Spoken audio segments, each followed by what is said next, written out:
Yo. Go ahead and hit that like button for me, man. Sorry for the technical difficulties. Hit that like button for me. Put some ones in the chat if you can hear me. Hit the like button for me. Put some ones in the chat if you can hear me. Let's go ahead and get started, man. This stuff right here, crazy. Ones in the chat. Ones in the chat. Ones in the chat. Hit that like button if you can see me. If you can hear me loud and clear, hit that like button for me. Make sure the volume is turned all the way up. All right, volume is turned all the way up. Put some ones in the chat. All right, I got some ones in the chat. What's going on, everybody? I'm sorry, man. My bad. I was supposed to go live with J-Dub. I had the wrong charger on my computer. My computer wouldn't turn on. I couldn't figure out why it wouldn't turn on, but the wrong charger, man.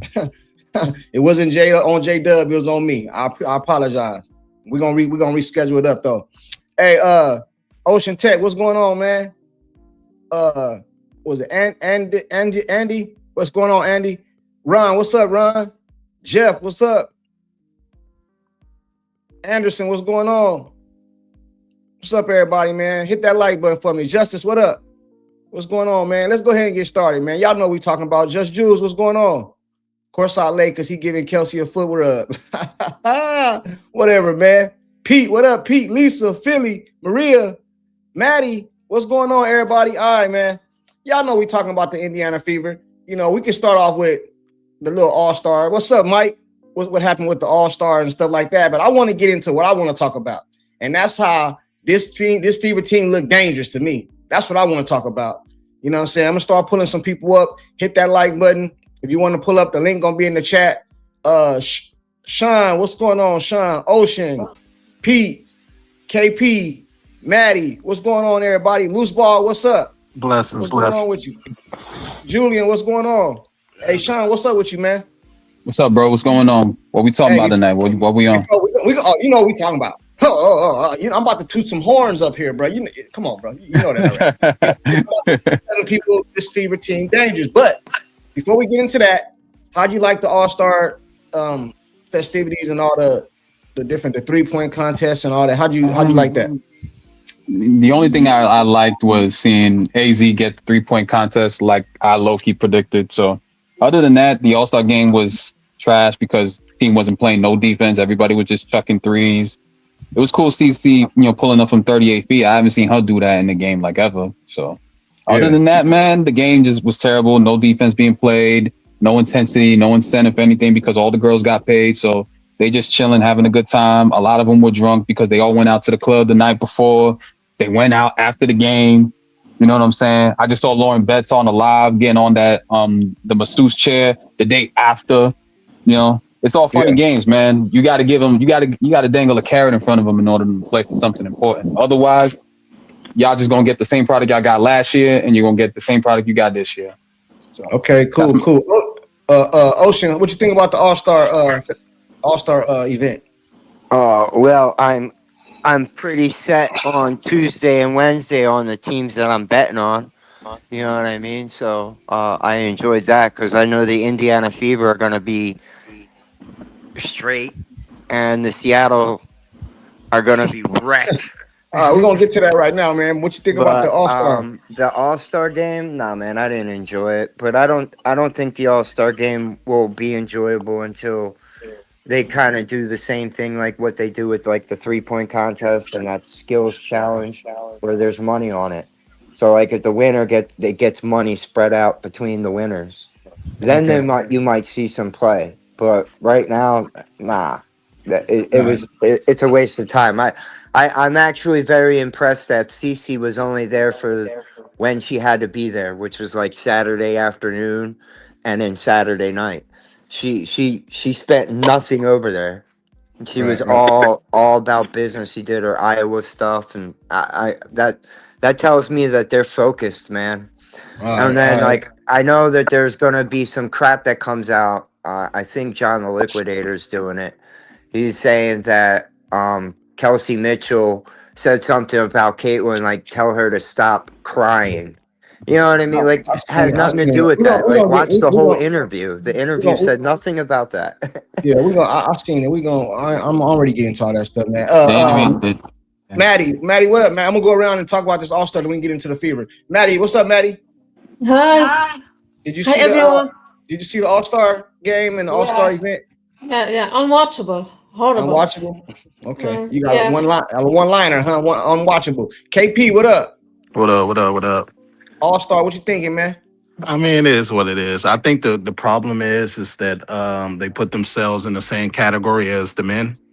You know, they don't have that much of a fan base, and you know, women basketball, you know, it's a different type of brand. So with the men, you know, they can do the high flying dunks and you know the alley oops and all that other stuff, which the women can't do. So I think that they should have had that mentality. Like CC wanted to play, you know, some of the girls wanted to play. They should have did that instead of thinking that they're on the same level as the men's. That's all. Right. Well, the Malanga did get the dunk in there. You know what I mean? She did get the little dunk. Yeah. I mean, besides that, she's the only one that can dunk in the league. If I'm gonna even be honest, bro, I was chilling. I'm gonna be completely honest. I wasn't even watching it, bro. I only seen the last 4 minutes. I seen when I came in when Jacquel Jones hit the three, CC passed the ball, she hit it on the wing. It was probably like 5 minutes left, something right there. Music hit me. It was like, bro, you see the game? I didn't even know it was on, bro. I watched it, but I didn't watch nothing else but that. I didn't watch the 3 point. Now I did watch the 3-point contest. I seen the last round. I seen the last round of that. So I'm being transparent. Pete, what up, Pete? What's going on? And hello to everybody on the panel. I watched. What's up, everybody? I watched. Why you keep changing your name? I didn't know who that was. I watched the entire All-Star game. I got negatives and positives. Let's go. Make it quick though. Negative. Why are people so shocked that it wasn't entertaining? They did the same thing last year. Number one. Okay, they played the same type of game last year. Same complaints last year. People who were saying. A lot of people who were saying, and I was in the chat, I was in multiple chats, so a lot of CC fans. So here it comes. Y'all got on me when I said she ducked the 3-point contest. Y'all were complaining about the lack of entertainment. If you wanted entertainment, you should be mad at CC. She's the biggest draw in the league, according to you, and according to the numbers, right? Okay, so it was on her then to provide the entertainment, yet she ducked the 3-point contest. But she heard the noise, which is why she came out chucking 3-pointers. She made her first 5, I'll give her that. But she came out chucking 3-pointers because she heard the noise about her ducking. Now, the funniest, there was humor in it though. The funniest moment of the night for me was Caitlin Clark telling anyone else to play some defense. That shit was hilarious. That's like Zion Williamson telling his teammates, hey, yo, you got to watch your diet, man. You got to cut out them carbs and get some omega-3 in your system. No pizza, just salmon. Give me a break. Your teammate Mitchell had 5 steals. Right. Okay. Right. So, you know, it was not a good look at the halftime interview when she calls out her all-star teammates and the other team and says, well, you know, the fans are here and, you know, you got to give the fans. You ducked the 3-point contest. The audacity on you. I'm starting to think why a lot of players do dislike her. That was not a good look. That was not a good look for her. I'm sorry. It just wasn't. All right. It just wasn't. Now, on the positive side, and this is the last point, another narrative, since you like to bust narratives, Courtside, another narrative that was dispelled and debunked yesterday is that CeCe's turnovers are due to her teammates because she had another 5 yesterday in 17 minutes. I thought this was the positive, man. I thought this was the positive. That is a positive. We can dispel that narrative now. Now people will be forced to find a new narrative because she averaged 5.5 in Iowa. She's averaging about 5.5 in the pros. She had another 5 in 17 minutes in the All-Star game. Who are you guys going to blame now? Because I saw one of you on a chat. This is a true comment. They said, you know what? CC Reeve is playing CC off ball too much. I think Stephanie White spoke to her. Y'all just, you know, who y'all going to blame now? That's all I got. Hey, Sean, I'm gonna go to Joshua right now. Hey, Sean, you know that song I sent you yesterday? Yeah. I gotta redo. I gotta take Pete out, bro. You know what I mean? I gotta take And, Pete out. and after Joshua go, can I ask Pete a question? Yeah, I After gotta take Joshua Pete out. go? I'm just surprised Pete's taking this stuff seriously. Pete, bro, like it's an all-star game, bro. Like what are we doing, bro? I'm gonna go to you. Joshua real quick about the All-Star game. Then I'm gonna bring up Maria, Jerry. Like I get it, but then I don't get it, And man. I I want was to like, ask Pete a question. We're after gonna get that, into the please. real. We're gonna get into the real stuff right now. Joshua, what's up with you, man? Hey, what's happening, everybody? How you feeling, man? So I mean, for real, for me, it was exactly what I expected it to be. I mean, I don't know what anybody went in with any preconceived notions thinking it was going to be, but it was exactly what everybody should have expected it to be. No defense, running and gunning, a lot of people just chucking up shots. I did think it was cool to see Dominique Malonga dunk the ball because I have never seen a WNBA player dunk. That's the first time I've ever seen that. So for me, I thought that was cool, being able to see that. But I mean, the rest of it just was what it was, man. Yeah, I was glad to see him out having fun on the court. I was glad that there wasn't a whole bunch of, at least I haven't seen, but I haven't been online a whole lot today, but I haven't seen a whole bunch of crazy negative narratives that have been spun off of it. It looked like everybody was just having a good time, enjoying themselves, and that's what they should be doing. Right. That's just what it was for me. I didn't take it seriously at all. It's just entertainment. I got you. All right, I'm gonna go ahead and get into the KP. You say you wanted to say something. Yeah, I wanted to ask. Hey, hold on real quick. Hey, I got 180 people in here, only 40 likes, man. Just 30 of you guys hit the like button for me. It don't cost a thing. Just hit it real quick. You know what I mean? Real quick. Just smash it real quick. We good. KP, you want to say something to Pete? Yeah. So Pete, hey, what's up, man? Hey, question for you. So is that like are you like making an opinion like that CC ducked the 3-point contest, or are you saying that's a narrative? A narrative? No. Yeah. You said that she ducked the 3-point contest. That's why she was shooting those threes in the All-Star game. That's my opinion. Oh, that's your opinion. Okay. Yeah. So and then and that's fair. And then the second part, and then the second part, you said that she was shooting all those threes because they said she was ducking. I think everybody know that she was going to shoot threes in the All-Star game. Deeper than she usually should. She was going to shoot threes in the All-Star game. I expected it, man. I think everybody know that. But I noticed too. I think I don't know. Like I said, I only watched the last 5 minutes. But they didn't last year. They had like a logo 3 ball or something like that. They were trying to do some 4-point shot. Yeah. But she had shot like 11 threes in a game. Yeah, she shot 15 in the All-Star game. Like it's not because of any ducking stuff. It's an All-Star game. All right, you don't know that. That's your. I'm sorry. Okay, hold on, Pete. Hold on, Pete. Before we get into what I really want to talk about today, Caitlin's first year, it was a competitive game when they had the Olympians versus the All-Stars. All-Stars. That game was kind of competitive in my opinion. The last 5 minutes of the All-Star game that I seen, I was like, man, it was like 108 or 115 or something when I started watching it. It was something like that. I think the Olympians came out wanting to prove a point. I think that's why that one was. Yeah, and then the All-Stars wanted to beat them. They wanted to beat, and they didn't want to get embarrassed. So I think it was kind of like that. But anyway, man, forget all that, man. It was All-Star weekend over. Let's get back to the real deal. You know what I'm saying? I'm putting it out there now, which I've been saying. The Indiana Fever might go ahead and win this championship this year, man. I said I knew you were going to say that. Listen, man. Hey, listen, man.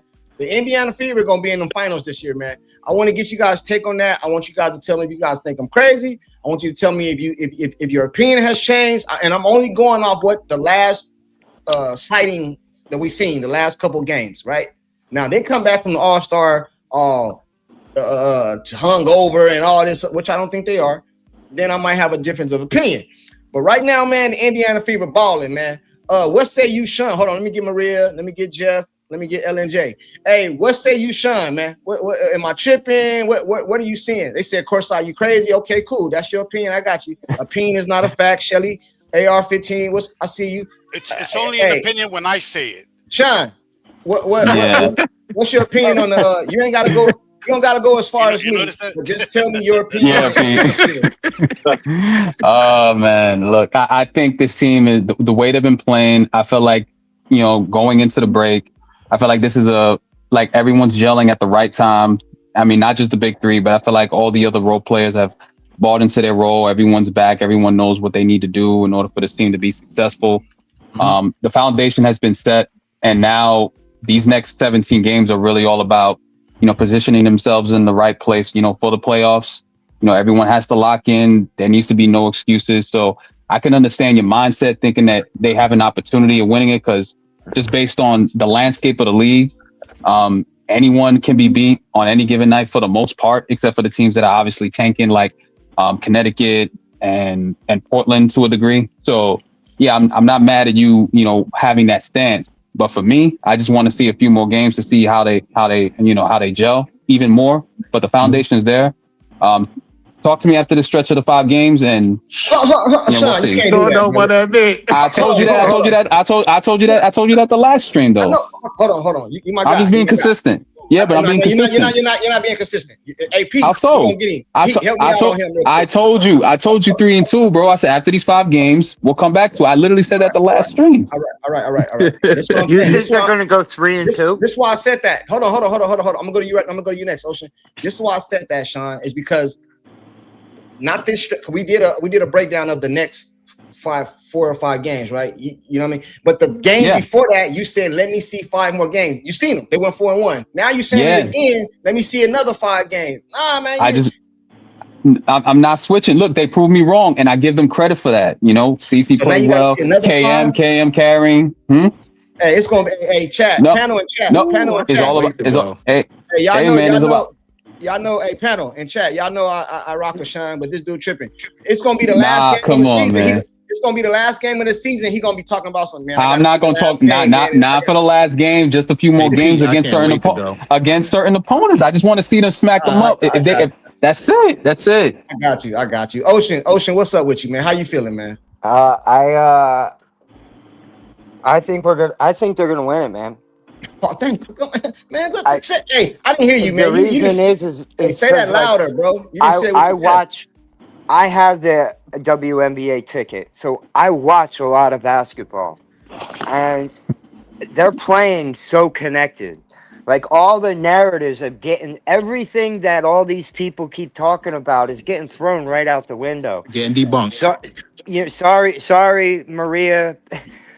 Stephanie White may not be the coach we want Caitlin Clark to have, but you know what? She's playing some great basketball. They're 17-10. This is the best record they've had since 2000. Like, it's like 15 years or 11. It's crazy numbers. Like, you got to be kidding me. This is literally the best team that the Indiana Fever has had in over a decade.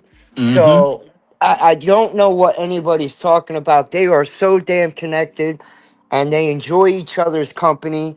Like, for people wanting, they're holding each other back. There is no hold back.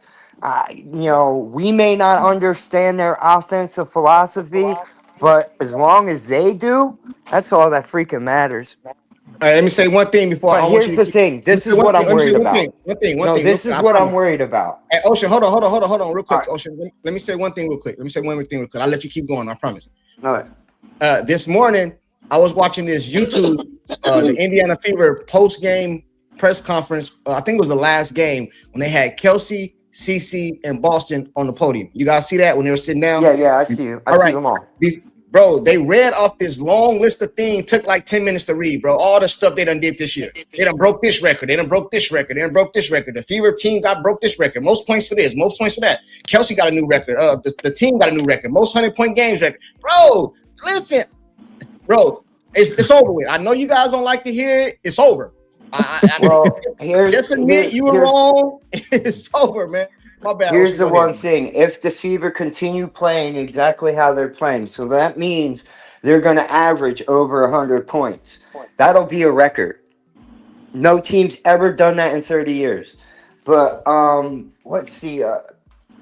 The one thing that I'm worried about is did the WNBA rescind that technical? Because we got Seattle on Tuesday, and then I believe either Friday or Saturday, one of those days we'll play another team. I'm not sure who it is, but then we got to play Minnesota in Minnesota. Portland is the next one after Seattle. So CC's gonna get a technical within one of these two games, dude. I want to see CC play Minnesota. So does anybody know about that technical? Did that get rescinded for? No, No. I don't No. think No, so. it did Hey, not. Not that I I've got a heard. question. I'm glad you brought that up. I got a question about that. So she's at 7 right now, right? Yeah. Yeah, she gets Okay, so one she get more. 8. All right, hold on. I'm trying She's to. suspended the next I game. got you. I'm trying to understand how that works. So let's just say she plays today. She gets a technical right now. She can still finish that game, but she can suspend it for the next one. Exactly.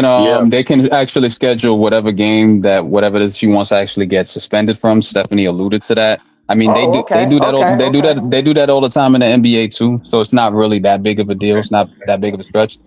And And it's and, Oh, okay. You say they do that in the NBA? they're Yeah, going they to do want that. her in the I game. think they do. I thought in the NBA you get suspended the next The game. next game, I think. Hey, but they're going to want her to Nah. be on the floor against Minnesota. That's a money driven.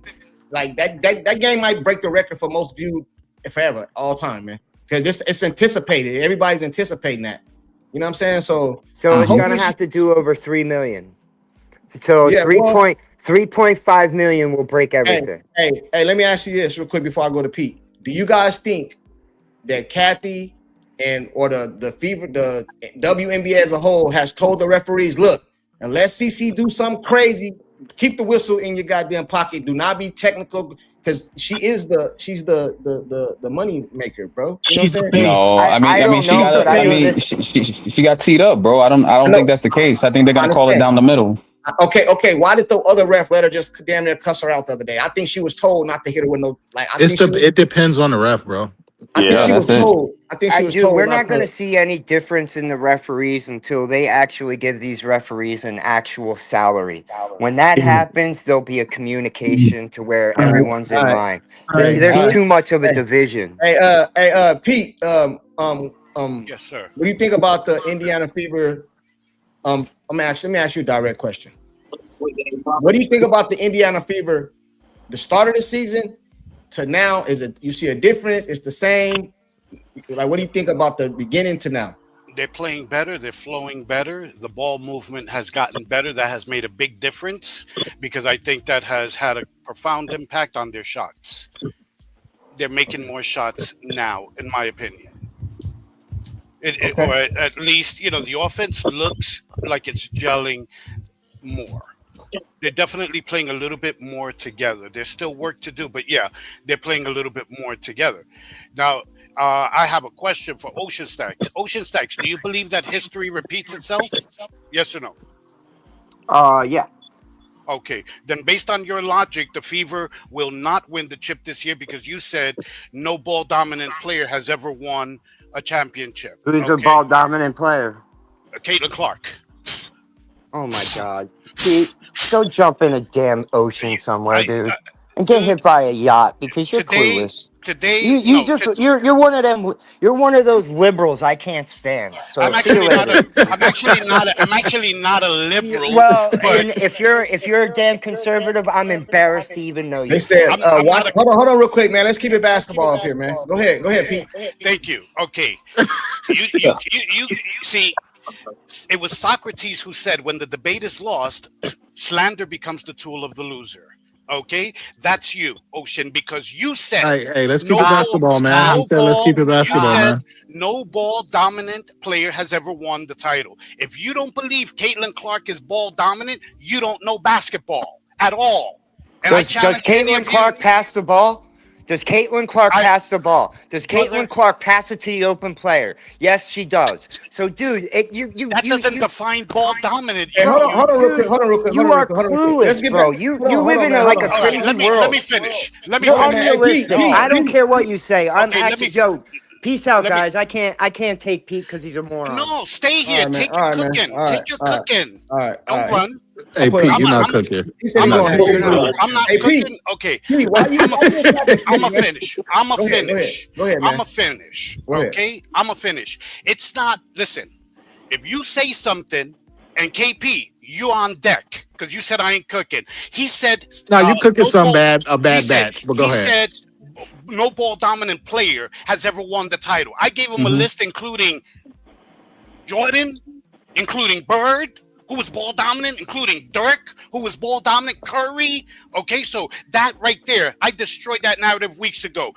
I just used his logic. That's all. And all of a sudden he says, "Oh, Hey, Pete, let me ask you a question. What do you think If that's the chance? case, every championship had a ball dominant how player. about this? How about this? How about I just shut up since I keep getting interrupted? You guys do you. Go ahead. No. Hey, Pete, let me ask you a question because I don't really think Pete said nothing wrong. Everybody know I say attack the person's take, not the person. I don't think he said nothing disrespectful to Ocean. He attacked his take that he don't believe. So it's like basketball. That's how we do over here. But Pete, let me ask you a question. Sure. What do you think their chances is, or are you just trying to be controversial? No, I'm not just trying to be All right, controversial. so what do you think their chances are this year? They're not winning the chip. Okay. And I okay, told got you in you. 2024. Can I finish the you. take, please? Yeah. Okay. I don't think they're winning. Okay. And I'll tell you why. And I'm guaranteeing it here and now. I'm guaranteeing it. But I'll take all the heat now. But you on your side, you got to do a whole show giving me my flowers at the end of the season. Fair enough? Okay, so even if I drop off and you don't see me again, I'm coming back at the end of the season for my flowers. I told you guys in 2024, this is an agenda-driven league. Asia Wilson won her first MVP and title in her 4th year. They're already pushing her, anointing her MVP this year, even before a quarter of the season was done. The pattern is holding. They want to put her MVP tally out of CeCe's reach. So when CeCe starts winning MVPs, if that happens, she doesn't catch her like they did with Diana Taurasi's Olympic gold medals. This is CeCe's 3rd year. They're not winning the title. They're playing better. They're going to make the playoffs. They might even advance past the first round like they did last year. They're not winning the chip, just like she's not winning MVP. She will not win either of those until year 4 at the earliest. They're not winning. Now, Courtside, let me make one thing clear. I stand by every one of my takes. It's not to be controversial. Okay, and I believe in what I'm saying, and it's her 3rd year, and I've been right so far. All right, so I just want to make sure I'm clear before I go to KP. So you're not saying they're not talented enough to win. You're saying due to the agenda of the WNBA, they're not going to be allowed to win. That's what it sounds like you're saying. Defensively, they're not talented enough. Okay. I told you they can't keep relying on shootouts. They're gonna run out of gas. That's I got you. KP, what do you say to that, man? Or what's your opinion? So this is what I'm. Same question, bro. You can answer that, but I also want you to answer. What do you see the difference between before the beginning of the season to now? Oh, this is all. I'm glad you asked that because what I'm about to say is going to answer both of those questions. Okay, cool. So I don't know if you remember. 'Cause I know you speak to a lot of people up here. A couple of months ago, a month and a half ago, or whatever, there was a couple of people on the panel that was always complaining, talking about the size, this, that. And I said, you got to play with what you need to play with. I said that. And those people, yeah, you did too. And they need to just be great in their roles. Yes, I said that. So, and I also said, for all those people, remember, don't come on the side when they start winning and they start looking good. So that's my take on that. Hold on real quick. You remember me saying that, Sean? I know you remember. You got I remember. You got a good memory. I remember. That was like early in the year. I remember. Yeah, that was like right before the season too. Chemistry. I remember Brent, like chemistry, man. Like 10 games. Like it takes time. Yeah, you did say that. I remember that. It takes time. Yeah, you and Courtside specifically was saying that. I'm gonna tell you, hold on. I remember exactly what chat that was, bro. Let me tell you who it is. We call our names over here because it's all basketball. No, I honestly can't remember. I can tell you who it was. I can tell you who it was. Yeah. I remember the stream. I can tell you who it was. You know what I'm saying? I don't know if everybody noticed, so let me make this clear. It's been a while since I said this. I don't care who opinion is whatever in the chat. Attack the person's take, not the person, and we good. I don't care if you want to attack a person's take. Just don't be personal with the name calling and all that. That's what we do over here, man. You can't handle it. I'm sorry. You know what I mean? But I can tell you who it was. It was Jeff P. It was Truth and Consequences. It was I think it was Maria. Maria, you up here? I'm gonna give her a chance to defend herself. But I think Maria was on that chat. I'm here. Maria was there, and that's the only 3 I can remember right now. Yeah, I can't remember. I remember what I said. I remember right now. That's the only 3 I can remember right now. Yeah, but I remember that. Yeah, you know what I'm saying? and you was in agreement with me. Before that, at the beginning of the season, That's all I heard. Oh, you drafted Reagan. You needed size. Size. I've been saying, bro, you got 3 big threes. Ain't no excuses, bro. I don't believe in that narrative that your whole starting 5 got to be all-stars. You're blessed right now. And let me just add this to it. And this is for Pete, because Pete said something. It makes sense. I agree. Like the defense part, I agree. However, if we look at their last 5-6 games, their defense been connected. Exactly. So if they could continue that, then and to answer your point, to answer your question, between before and now, to add on to it, that's the difference. And I give Pete credit. Yes, they hitting shots. They were just missing shots. They hitting shots. They more in sync. And guess what? Bro, they're playing better defense. Bro, you echoing what I said. The only thing difference between before, I don't think is a whole 360 in the offense, bro. They're hitting shots, bro. They understanding the plays more. They understanding each other, where each other likes. Because yes, it's a big 3, but we also got to keep in mind there's other players on that court. Right. I got you. So you can go to the next person. My bad. I'm gonna go. Maddie, what's up, Maddie? Matter of fact, I'm glad you next, Maddie. I'm gonna ask the same question. What is the difference between? Because I know how you feel about all that. So, what do you think the difference is between the beginning of the season to now? And am I crazy for thinking? I'm not gonna say we're going to win it, but I'm saying I think we got a 80% plus chance of winning it this season right now. I'm sure. I'm actually hopeful that they win because I'm hearing. First, I see a difference. Something happened. Something changed since the crash out, like I said.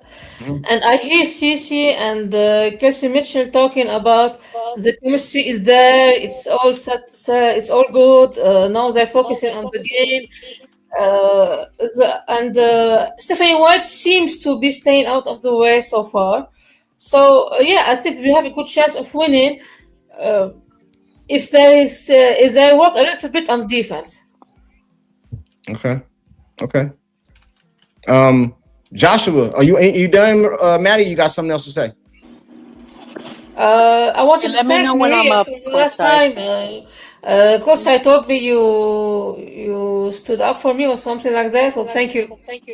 No, Maria did. You're welcome, Maddie. You're welcome. Yeah, she kind of up here. Women try to stay together up here, try to gang up. Hey, I ain't gonna ask the question I want to ask. You have lost your mind, Courtside. I'd do the same thing for you, brother. Hey, Joshua, Maria, Jerry, then LJ. Joshua, man, what you thinking, man? Hey, bro, you got it. Hey, chat and panel. We're gonna stop this nonsense right now. You gotta pick a side. Either you on this side or you on that side. Ain't gonna be none of this straddling the fence. You know what I mean? Either you on the side you think they can win, or you on the side, you on the narrative side. You still believe in all this like fairy tale stuff that you've been hearing. You know what I'm saying? The narratives. Yeah. Hey, Joshua, what side you on, man? Well, I do believe they could win. Okay, cool. There you go. You're on this side then. Okay, cool. I'm not gonna guarantee they're going to, but I believe they could. And the reason I say that is because I think they're gelling right at the right time. I think these last few games, this last week before All-Star game, everybody really saw them starting to come together, them starting to look better as a team and on both ends of the court, which means if they continue to progress that way on the backside of All-Star break, I think they're a super scary team when it comes playoff times. I mean, I think they're scary now with the way that they're picking up steam and the way they're gelling, but I think they're super scary and nobody wants to see them if they continue on this track throughout the back half.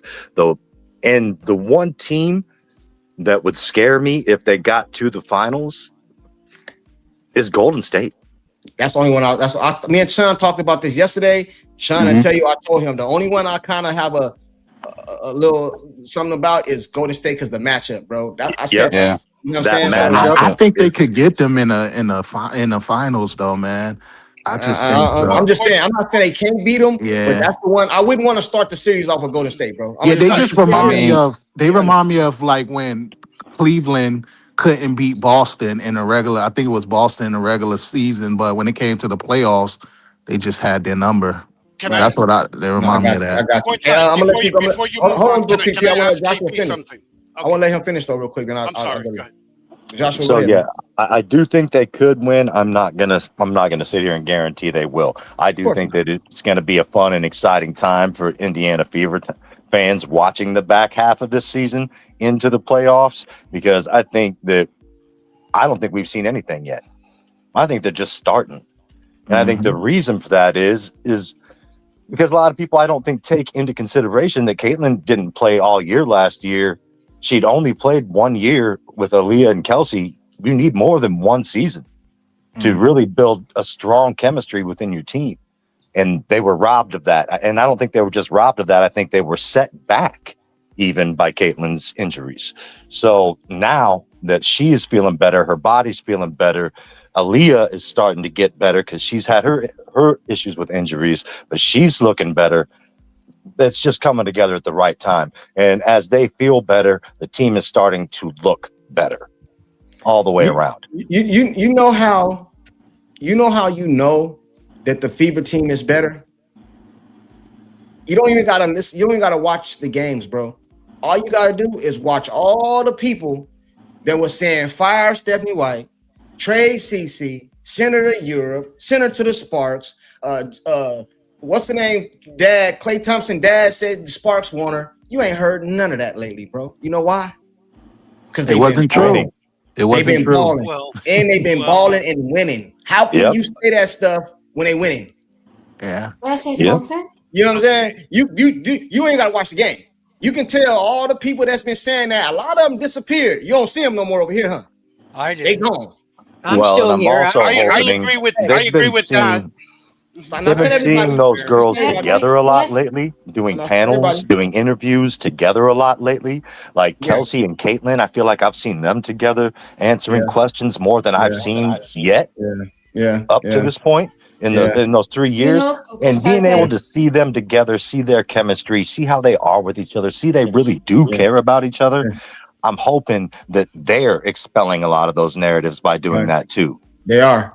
And then another Yeah. thing too is I see you, Kelsey. Bro, me and Sean talked about this yesterday, right? I'm not saying this is what happened, but this is maybe it's a bad analogy, but I'm gonna say it anyway. Then I go to Maria, then Jerry. You guys seen Karate Kid? Oh yeah. Which one? You guys remember Wax On, Wax Off? The first one. Oh Yes. yeah. You remember how Danielson got mad because he had him out there wax on, wax off the cars? Uh-huh. And then he came out, I'm tired of this, man. You're not teaching me nothing. Woo, woo, woo, woo. Mr. Miyagi told him what? Show me wax on, wax off, right? Yep. The whole time he was teaching him how to block. So the whole time, Stephanie White just teaching Cece. When we run against Golden State, Wax on, wax off. We might have to go into the half court office. I need you to know how to come off ball.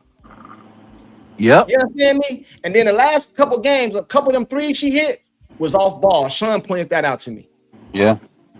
So maybe y'all we over. Well, I ain't gonna say me. I ain't overjumped the gun. Maybe I said that. y'all overjumped the gun, man. You know what I'm saying? And again, that don't mean we're saying she's the best coach or the whatever. But the stuff she's doing with this team ain't never been done before. How can you knock that? And saying she's sabotaging CC Yes, is ridiculous. it's ridiculous. But Josh, I'm Look, gonna let you finish, and then would you want to say something, Sean? Nah, I just want to say, like, the way the team's general. Look at what Stacey said in the, like, when she was doing her presser for the All-Star game. She mentioned how, like, Kelsey was out. She's like, whenever she's like, you know, like right before a game, she's like writing a paper before the game even starts. You know, because she's in the process of getting a PhD, and even after the game, like she's trying to finish her paper so she can knock that out. You know, like is really showcasing her dedication to like one discipline, and you know, putting that in towards another discipline. So she grew like another level of respect for her. And the way they talk about each other, even during the All-Star game when they had like the mics up and everything, talking to Ryan Roop and Rebecca Lobo last night, like you didn't sense any jealousy. It's all love. Like they were playing, you know, it was all tongue in cheek, but in a very playful way. Like you could tell there's a lot of respect for one another that they have, and the chemistry is just there right now. It just feels like the way they're playing.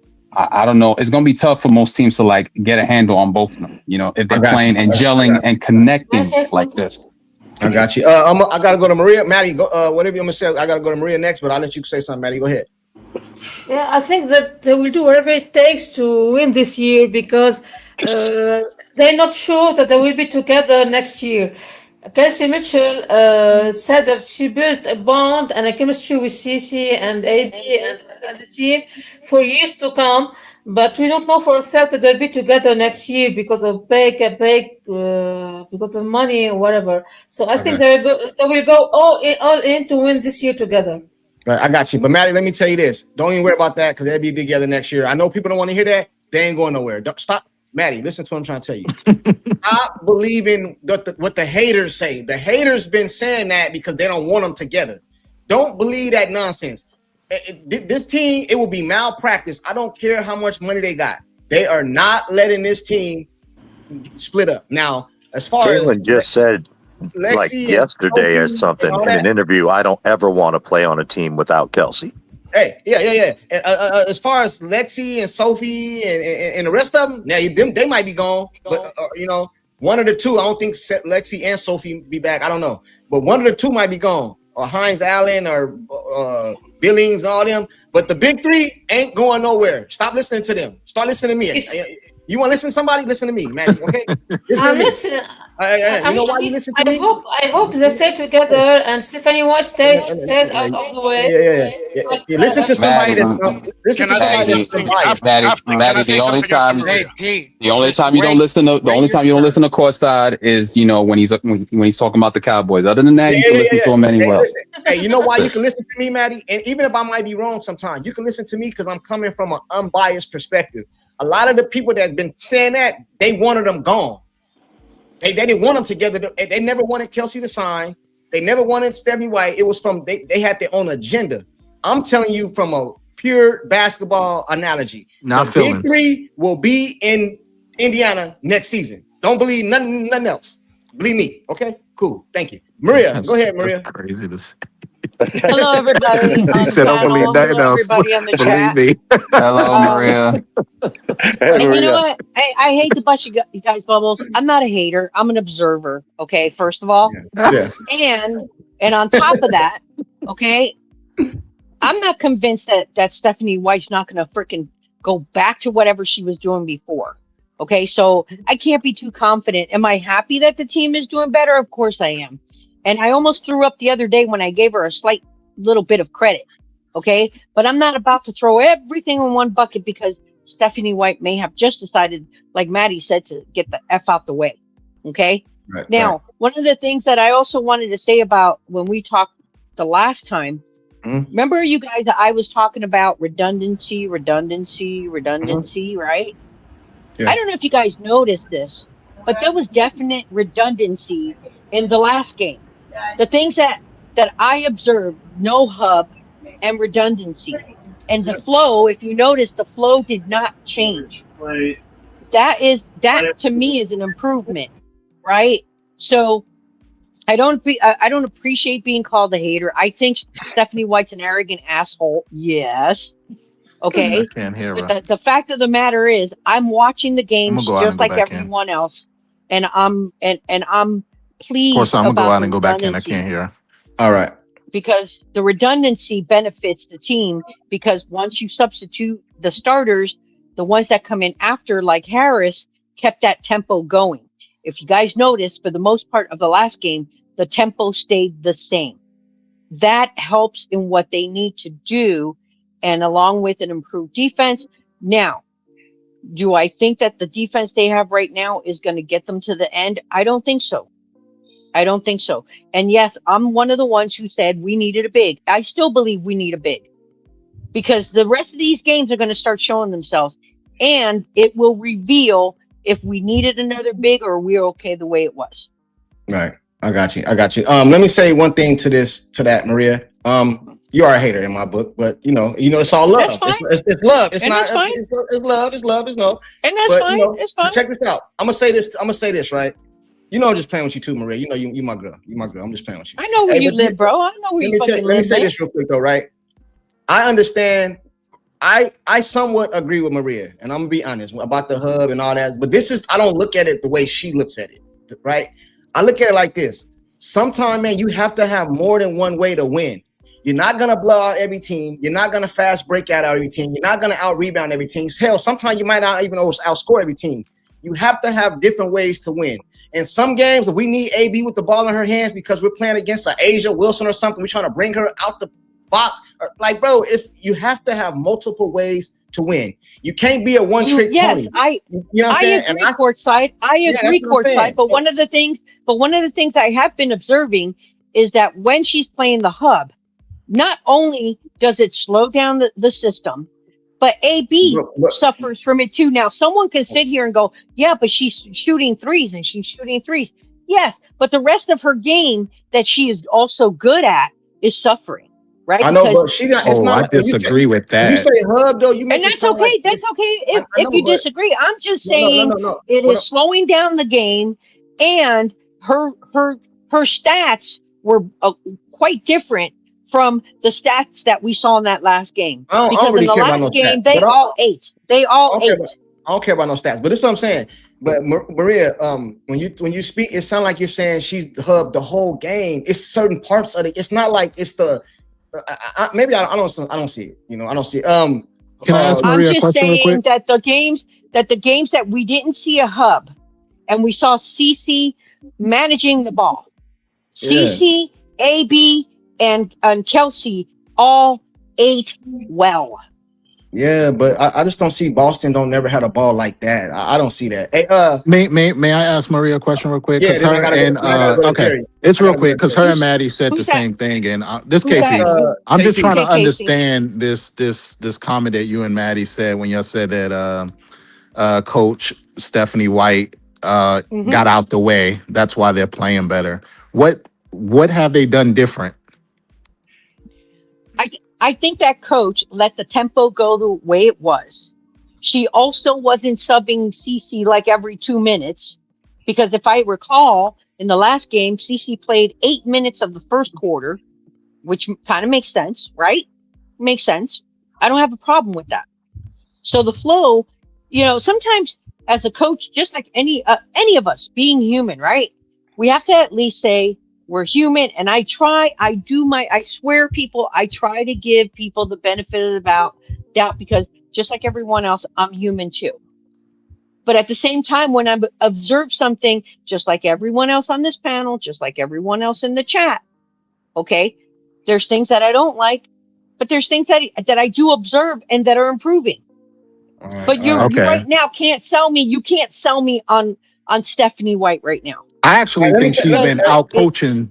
She's been out coaching the other coaches, in my opinion, and that's just my opinion. Recently, hey, but you know what? That's okay. That's your opinion, but I would appreciate it. And if it's based off of. That's all I'm saying. One thing we can't do is this, man. This is you don't have to lie. I'm not. This not to Maria neither. I'm talking to the panel and the chat. One thing we can't do.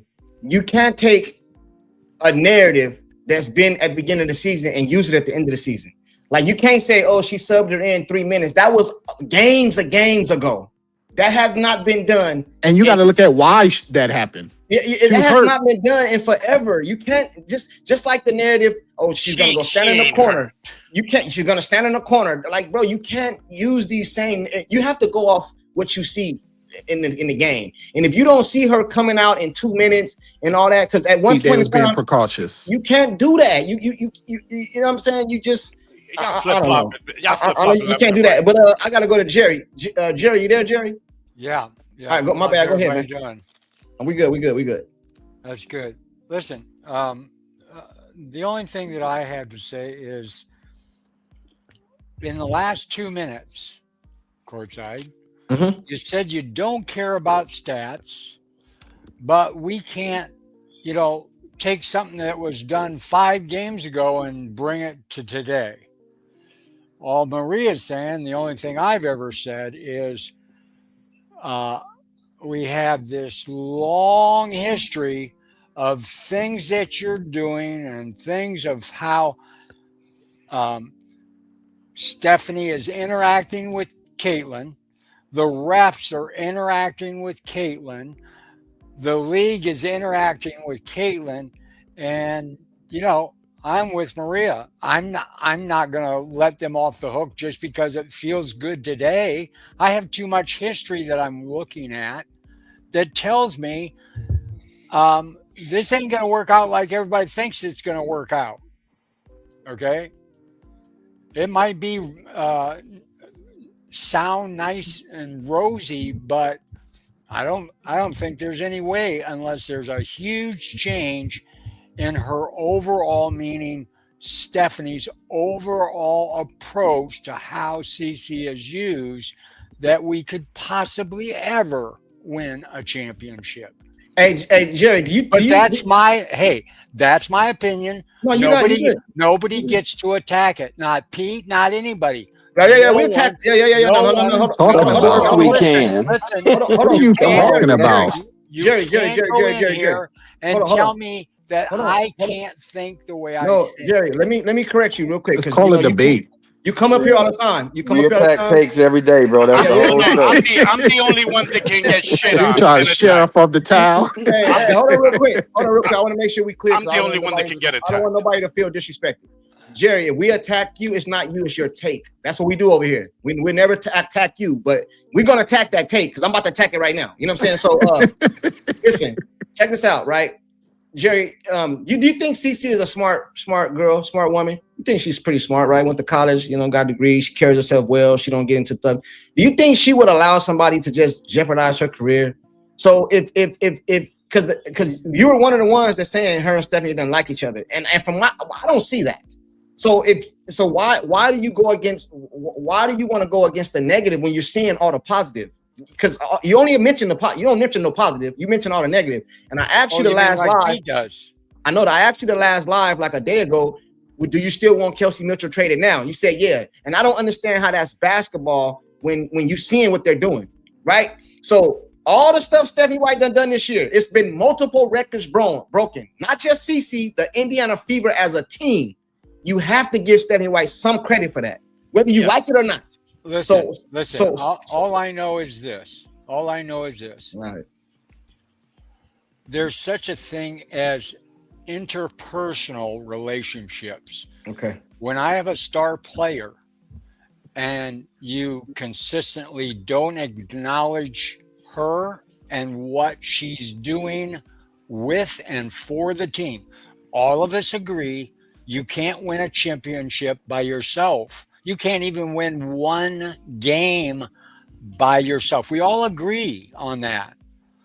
But for you to have records broken and even have AB and CC in the same game set a WNBA record and never say a thing about it. That's eating at the spirit of this competitive person that wants to win. But you can't tell me she doesn't want to be acknowledged. You can't tell me she doesn't want to be acknowledged. That's why you did the 3-point contest. Bro, she get acknowledged so much. Bro, Stephanie White, what do you guys want her to do, bro? She just came out and praised you the other day. Bro, we love you, Caitlin. I don't know what y'all want. This is professional sports, man. We also don't know what their conversations are in private. Exactly. Right, Joshua. Exactly. Good acknowledgement, Joshua. Hey, can I say anything, dog? Or y'all going in a certain order? Brett, hold on. I gotta go. I'm gonna go to you next. I gotta go to L&J was next. I'd like and I to go get in line that's to just fine. give That's a good. reply whenever you get a chance. Next. I don't want to skip nobody. L&J, it's on you. It's on you, brother. Is he still here? L&J, you there? Yeah. All right, go ahead. Hey, how's it going, everybody? Hey, Courtside. Hey. I do agree with you. I think the Indiana Fever could win the championship, or they are going to be in the final this year. But I think the biggest part that has changed with this team, I think the number one key that has changed is chemistry. I think the chemistry has changed with everyone, especially with the big three. The chemistry has changed. Everyone's playing like one. I think that's the one big thing that's changed with the Fever. Mm-hmm. Right.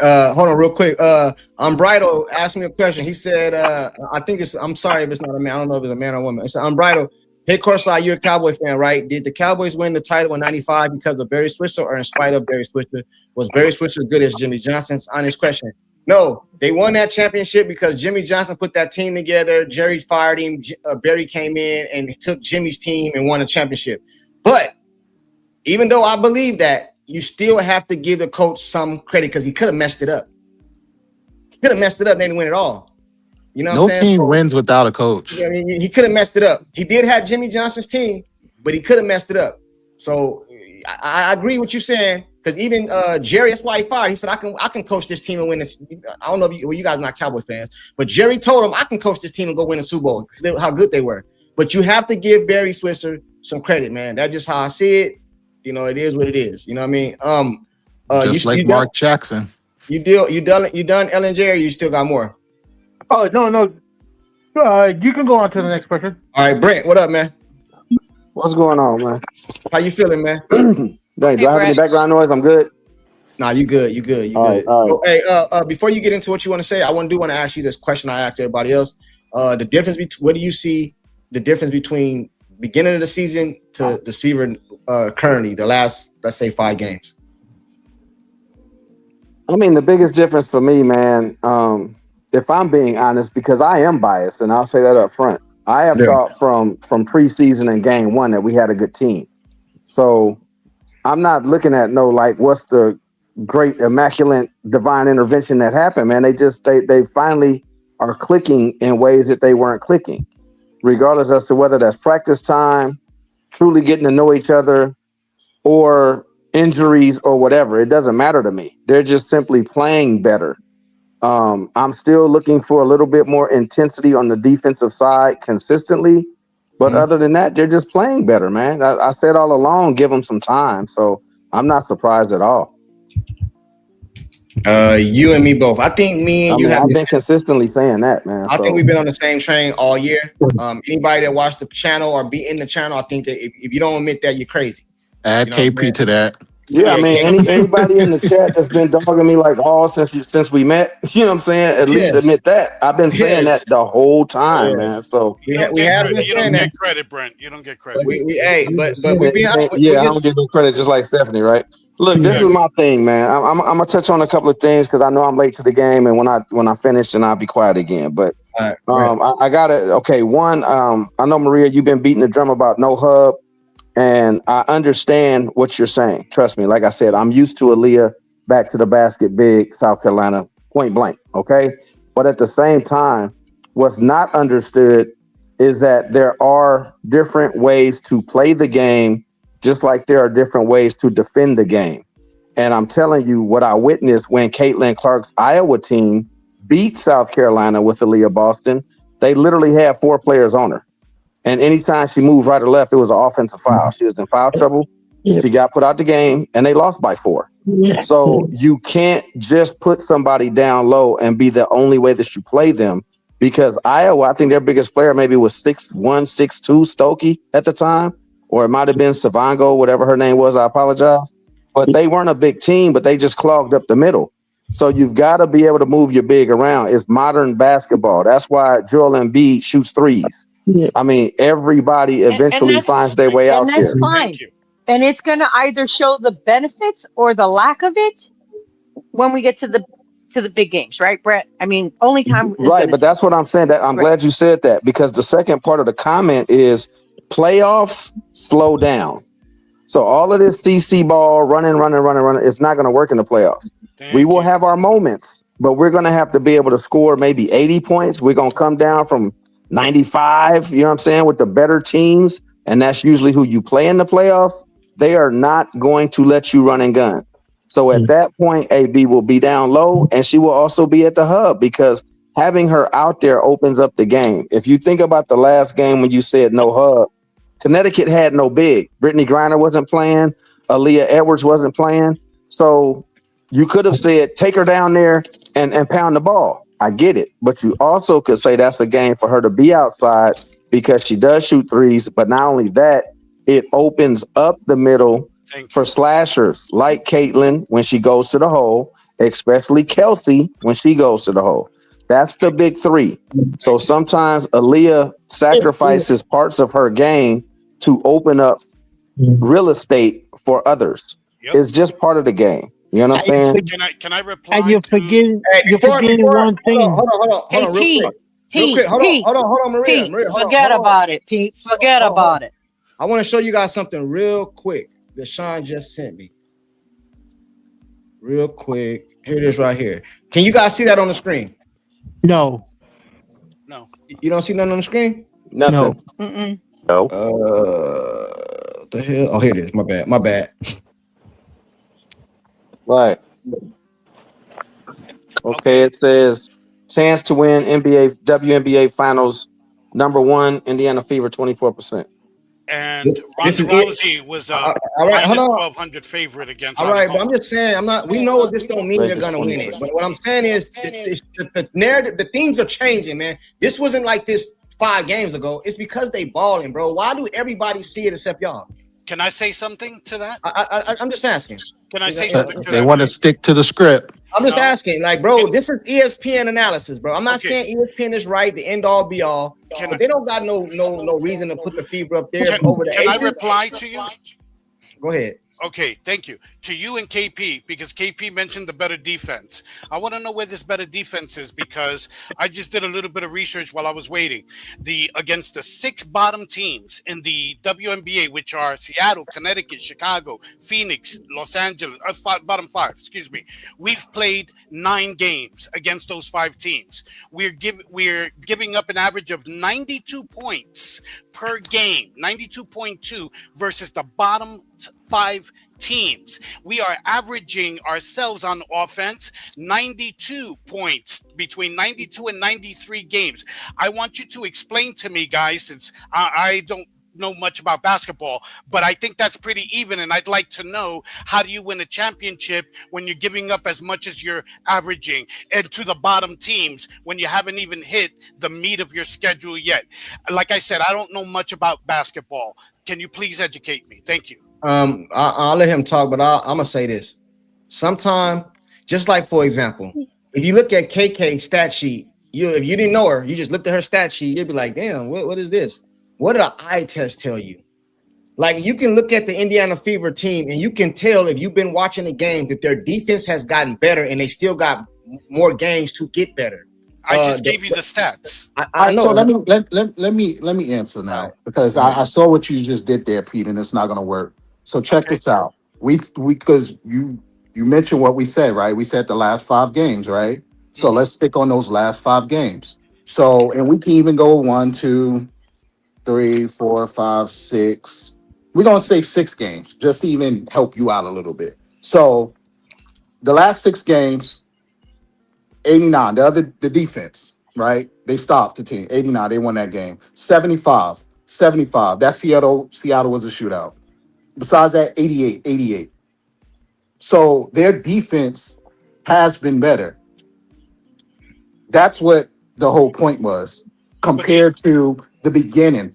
I get you. Do you think it's good enough to win a chip, though? As it's no. So that's the different part. That's why I say I see what you're doing there. I never answered the question if they're going to win it all or not. I never answered that question. Hey, do the best defensive teams always win a championship?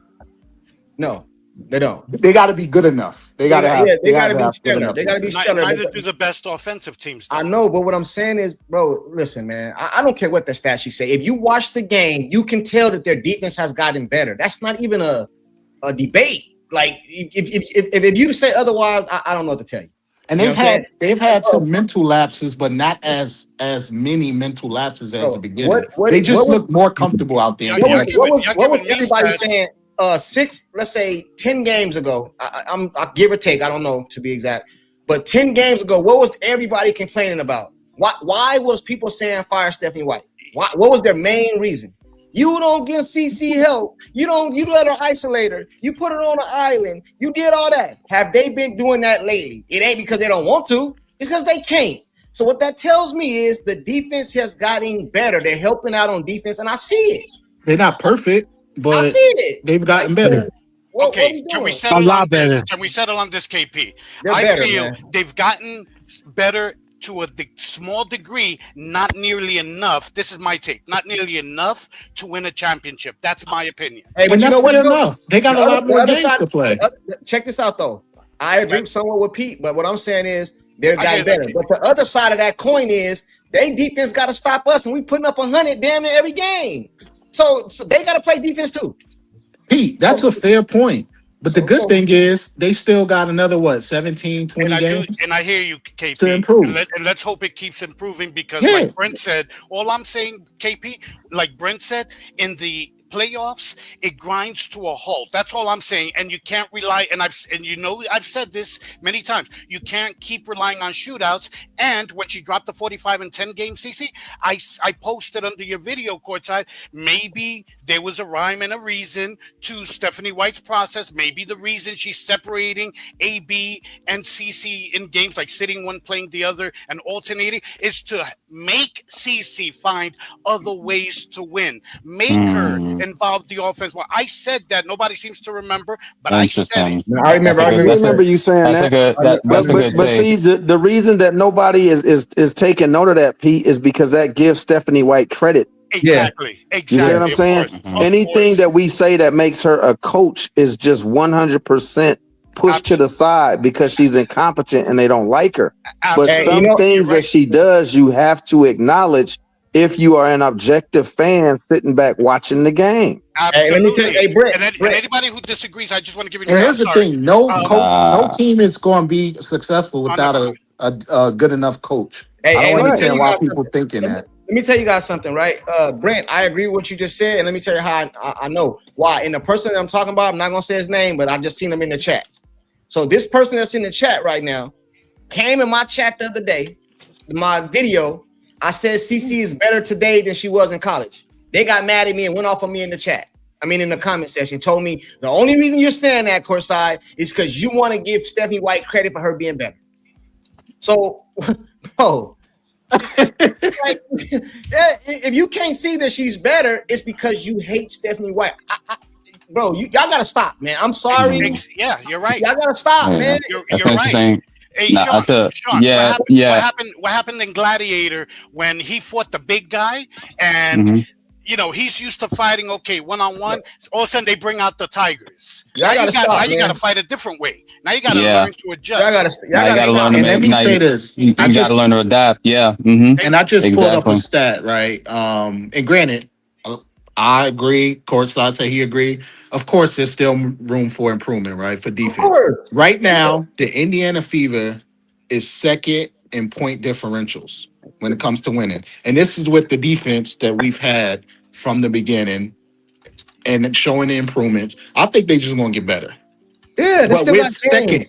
We're second in the league with this defense, quote unquote, that we don't have. They're better, man. Anybody that don't agree with that, they're not being. Nah, I'm with P and Brent on their take. I mean, look, if Stephanie's doing it on orthodox way of like, many people will look at it like you're putting AB, you know, like she's playing by herself without CC or CC's playing without AB. Many people would say, well, that's cutting your nose to spite your face. Well, maybe she's looking at it from like, you know how when the Daredevil went blind, what happened to all his other senses? They enhanced. He had to adapt. Maybe she's looking at it from that perspective, you know, particularly, you know, going into the playoffs, like you said, because the game does slow down. It becomes more of a half court game. CC's not going to have to rely heavily on shooting the ball. And if you saw it in the All-Star game, when she was taking up a lot of those shots, she was getting a little tired. And I was like, yo, she's getting tired of shooting threes. She's not going to be able to do that in certain games. It's just not going to pop off like that. So she's gonna. I think she's gonna have to rely heavily on. From this standpoint, think about it from this standpoint. Last year we went to the semifinals, right? And we all know what happened. But let's just be real about it. We give Stephanie White no credit. Now I'm just a big thinker, so I try and see things from all different angles. Okay, what if the reality is she is trying to get the team used to playing without one of them? They both have had lingering injuries. What if you get to a point where you don't have one of them? Thank you. So you got to get used to playing different ways, man. And all we do is sit back and complain. Her lineup suck. Who pulls people out this quick? Who does it? Man, if it all comes out at the end, just let the season play out. You know what I'm saying? let me say But something we real quick. still have a lot of games to go. I got you. I got And you. Hold on, real like I quick. said, my verdict is still out because I'm not still comfortable with the defense. We don't know I what's got going to you. come down the road. But I that was got a you. I great, got you. great Hold on. point. Hold on. And Hold on. we're number 5, 2 games back from second place. Got you. Hey, hold on real quick. I want to ask Sean a question. This is not ask Sean, but I want to ask him something. One more thing. Like, I like having these conversations because I know y'all heard the little saying before. He who laugh loudest. So I want to keep you guys. I want you guys to keep your stance. Keep that stance, man. But when we do something different, bring your ass back up here and let me gloat. That's what I want you to do. Hey, Sean. Hey, check this out real quick. Question for you. Yeah. Let's just say we play. You've been watching the Fever. You know what I mean? No matter what your take is of Stephanie White, it don't matter. Let's say we play the Aces tomorrow. Where AB gonna be at? What you mean, like position? Like where she where she gonna be at? Where Stephanie gonna have AB at? If we play the Aces tomorrow, where she gonna be going to Asia? She gonna be going to Asia, bro. I'm talking about on offense. On offense? Yeah. She ain't gonna be at the hub. She's gonna be at the hub because that's not where Asia wants to be, bro. If you notice, every time we play the Aces, Aaliyah Boston be dogging Asia, bro. I know you don't like to hear it, people. I understand. Oh, she got her number. You know what I'm saying? I understand, but she too small, and she gonna have her down there dogging her, bro. She don't be way out doing all that other stuff. When we play the Aces, bro, she be backing Asia down, bro, throwing her elbow on her. She can't handle her, bro. And let me tell you something else. I'm gonna tell you something else. Y'all probably don't know this. Well, y'all do know this, but nobody mentioned it. Asia don't play good offensively against Boston. She's not big enough, bro. Oh my God. No. Those are facts. Hold on, bro. Facts? Okay. Yes, bro. Listen, those are facts, Pete. Hold on. All you got to do is look at the amount of free throws she has. I want to make sure I'm clear because I don't want nobody trying to think that I'm taking the shit on Asia. Asia's great. She's Olympian champion, known as the best player in the W. All that. Oh, you know what, Courtside? Let me take this one for you. Let me take all the heat for you. Because I'm the South Carolina guy, right? Okay, so we're gonna keep it real. We're gonna keep it real with my Gamecocks, okay? If you look at how AB plays Asia cannot handle AB. Period, point blank. If you look at facts, half the time when they play Vegas, they be putting somebody else on AB. They don't put Asia on her up head to head because Asia will get in foul trouble. They usually put in the girl that used to play for us. Nalissa. Think about it, Nalissa. They put Nalissa on her. They don't always put Asia on her, man. Brent, let me say something real quick. I'm gonna let you keep cooking, bro. You South Carolina guy. Let me keep cooking. If you notice, go watch Asia play against every other team and how her offense is, and then watch when she play the Fever. She can't back her down, bro. She's a turnaround step, that little mid range, all that, bro. Now, but let me say this though. I'm gonna keep it real the whole way. She got a statue out front of Colonial Life Arena because she is that chick. So I'm not trying to take nothing from Asia, but Asia does not have the weight. Her weight ain't up enough to just bang with Aaliyah. Asia is way more. I'm gonna keep it real with you. She's more skilled than Aaliyah. She's more skilled than Aaliyah, but she ain't banging with Aaliyah like that, man. So she's gonna be in other positions on the floor to safeguard her from getting in foul trouble. And when it comes to Aaliyah banging with Asia down low, she'll block her shot and this, that, and the other. She gonna go to the fadeaway or she gonna shoot some little free throw jumpers and stuff. Exactly. She ain't just banging with Aaliyah, man. That is what it is. Brent, I'm disappointed in you, Brent. I'm disappointed, man. It's two dribbles. Let me get the super chat real quick. It's two dribbles. Wow. And then turn around. That's what it is. You could be disappointed, but I'm speaking straight facts because if you look at of all teams that we play against, feel me on this though, because everybody knows I ain't lying.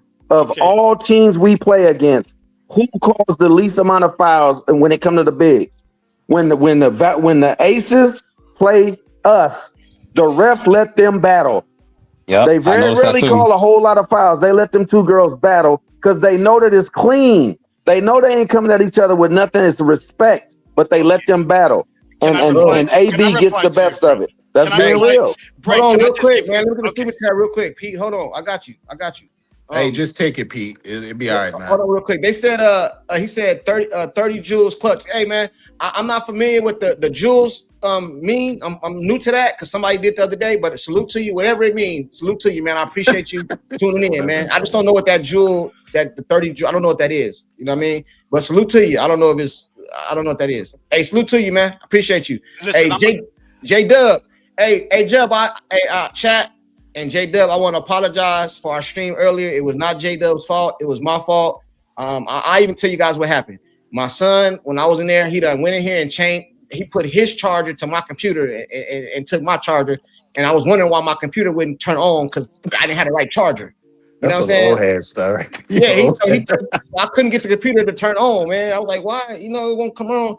He done took my damn charger and switched out the blocks and shit. But you know what I mean? That's what happened. So salute to J Dub. We're gonna reschedule that. He said, Court, drop the link. I gotta get at you and Brent. Oh, hold on. You gotta get at me and Brent. Hold on, man.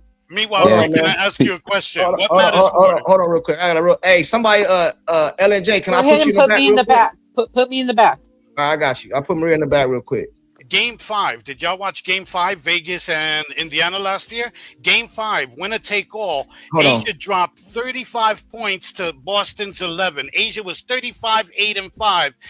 Boston was 11-16-2. What are we talking about? How many free throws did she have? Hey, listen, bro. I don't know why. Hey, Pete, I think you my guy. You know, you my guy. You know what I mean? But I think you're trying to be controversial, bro. Because if you watch the game, don't take the stat sheet away.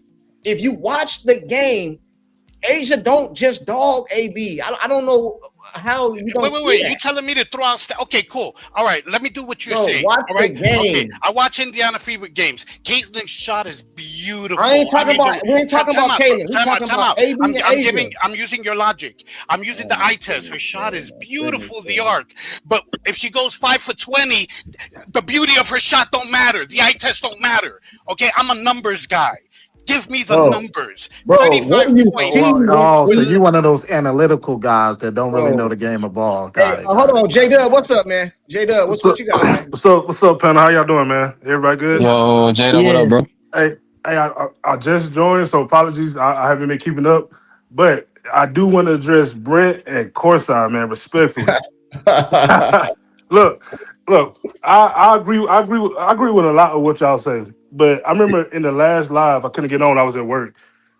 It seemed like y'all was making the point that the offense, it hasn't been different when the last couple games than what it normally is, right? And I completely disagree with that point. I think the offense has been totally different. I think, and I just think that's just off. It's hard because I just think it's hard to catch, but the pace has been faster. Like when in terms of like when the team makes a bucket, CC is now pushing the pace back instead of walking the ball up. I think the off ball, I will give Stephanie White credit for this. I think the off ball plays has been a lot better and crisp all around. And I don't like the point.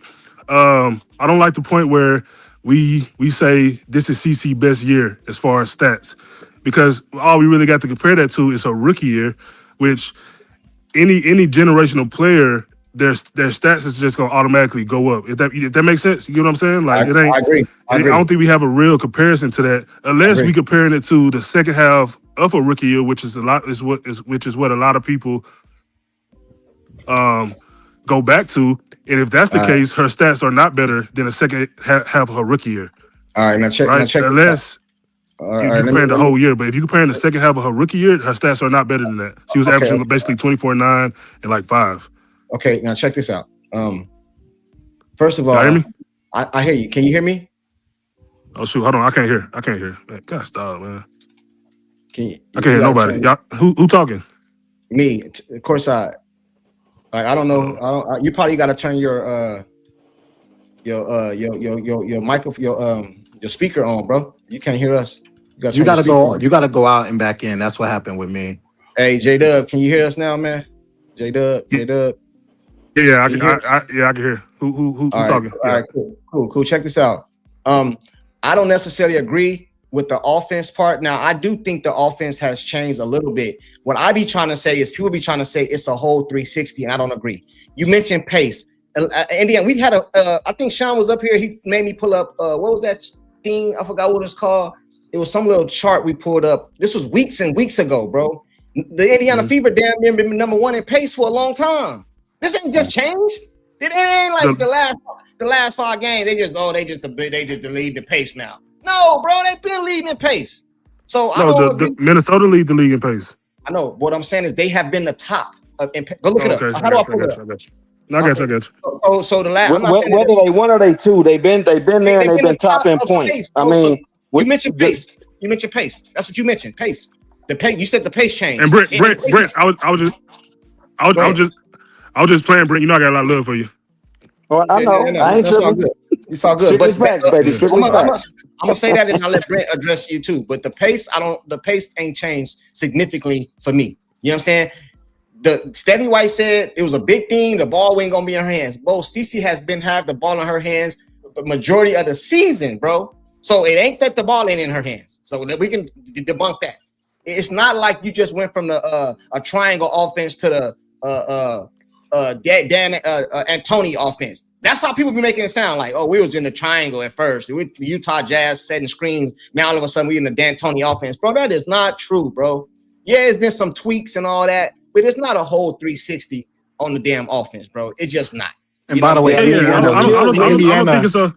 By the way, Indiana leads the league in pace. What'd you say? The Indiana Fever leads the league in pace. See what I'm saying? Oh, that must have just changed because when last time I looked, it was Minnesota. But no. It could change game to game. I'm not gonna say they've been there for 30 games, but it could change game to game. But they've been top 3 all year. Yeah, they all neck and neck. Okay, so. okay. All year long. But just to make, do you agree with just that, to make my J-Dub? point. Go ahead. Could you? I want to just stay on what you said, right?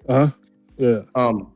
You mentioned pace. Do you agree that the Indiana Fever has been top of the league in pace all year long, even when they was losing? I mean, if you say they have, I'll take your word you. for it. I don't know that to be a fact. I'll have to look at it. Okay, all right. But if you say they were, then I believe you for sure. Yeah, all right. I'm telling you that it is. That ain't my opinion.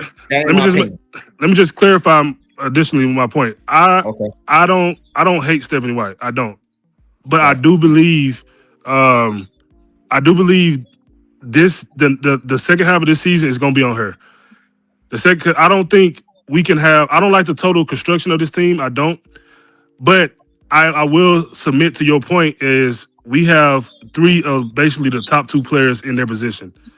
Whether you have 1, 2, 3, I think we have Aaliyah Boston, obviously top 3. Kelsey Mitchell, I believe she's the number 1 second guard, shooting guard this year, right? This year, Kaden Clark, I think she's the number 1 point guard. So my point is, it's on coaching. I know players got to play, but they don't get no excuse this year. They don't. Indiana Fever needs to be in the finals. They damn near should win it because like you said, they have a big 3 that nobody else has. And so whatever they got to do, All-Star game. 3 starters in the exactly. They need whatever they need to do. They need to get it done. Like it's no excuses this year. That's what I said. And I know the roster. That's why, if you know, I've been consistent. I've always said I don't care nothing about the roster. When you got, in my opinion, I could be wrong. It's a long career to go. I believe CeCe will be a Hall of Famer. In my opinion, I believe Kelsey is going to be a Hall of Famer. If Boston don't have no injuries and she keep on the trajectory that she's going, I think she's going to be a Hall of Famer. You have a damn near Olympic team on the Indiana Fever. Everybody gets into the basketball. So like, you got 75% of Olympic team on the Fever, bro. It ain't no excuses, bro. I don't want to hear if they lose. Oh, Stephanie White did. Oh, did roster construction? Nah, Kaden Clark, Aaliyah Boston, Kelsey Mitchell didn't get it done. They folded. That's it. That's how.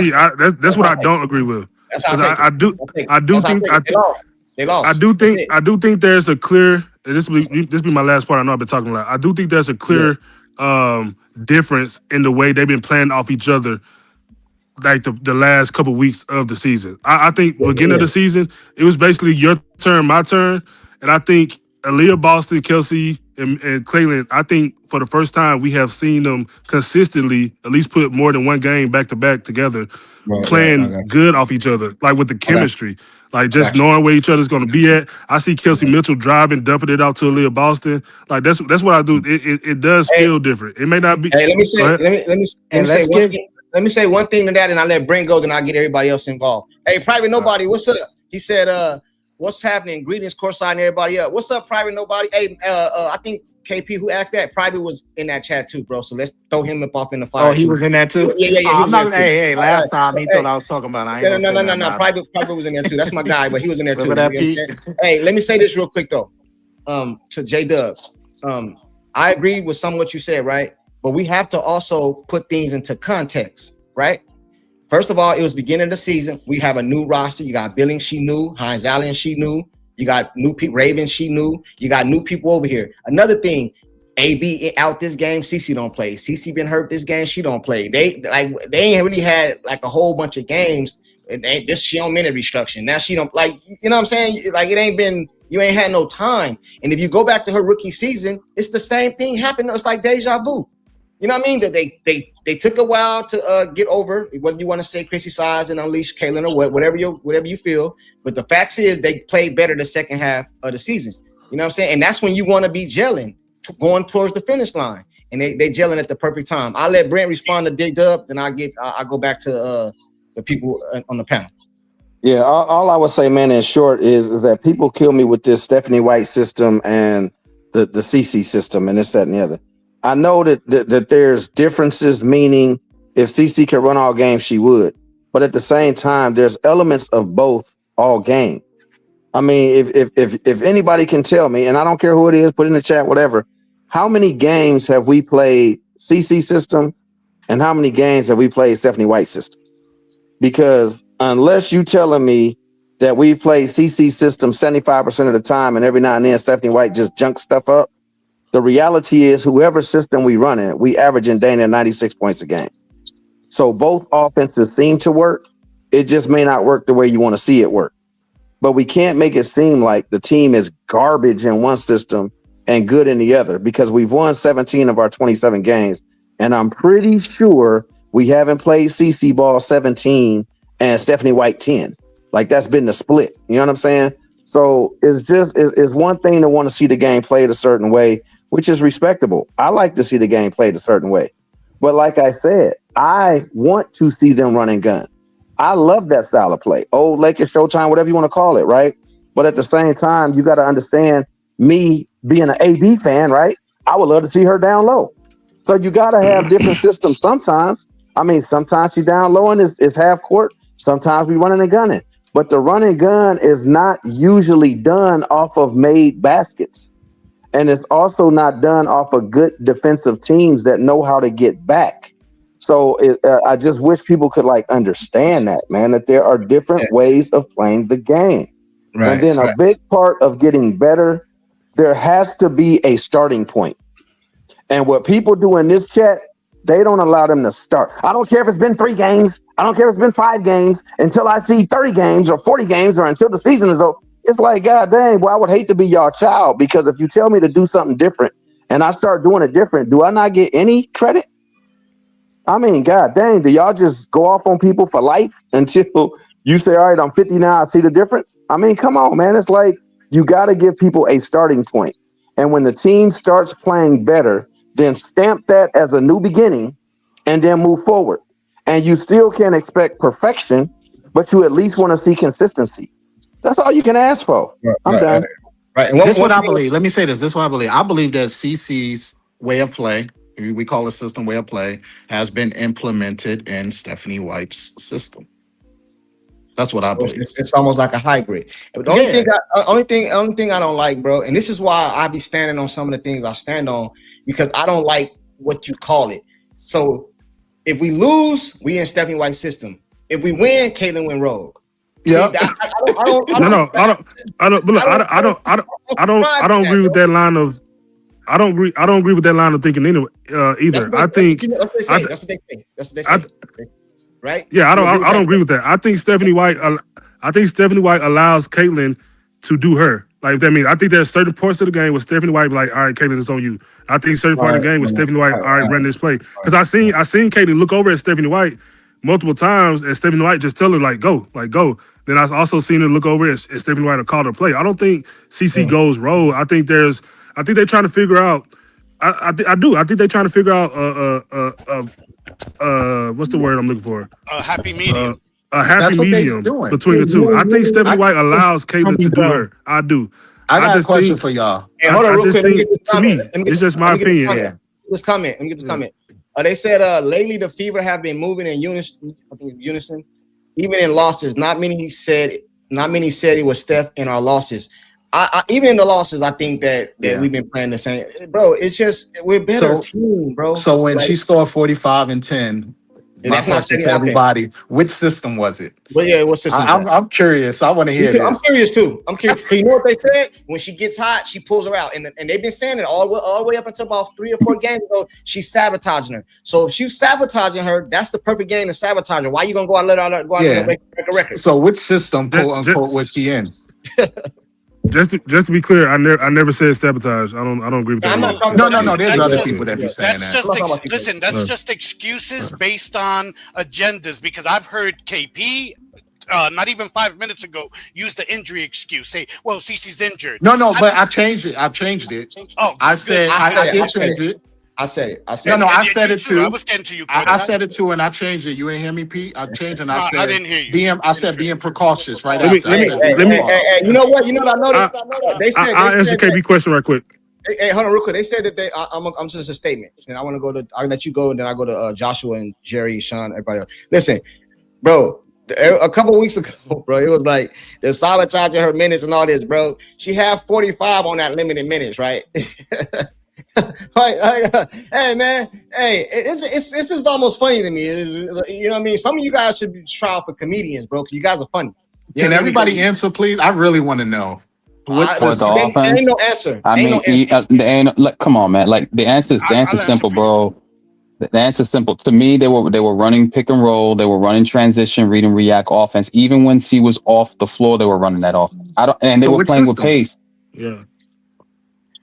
Well, you talking about like the whole CC, like the CC Stephanie White system? Yeah, that narrative. So which system was that Stephanie when she White. scored 45 and 10? Stephanie White system. And you know what the difference was, KP?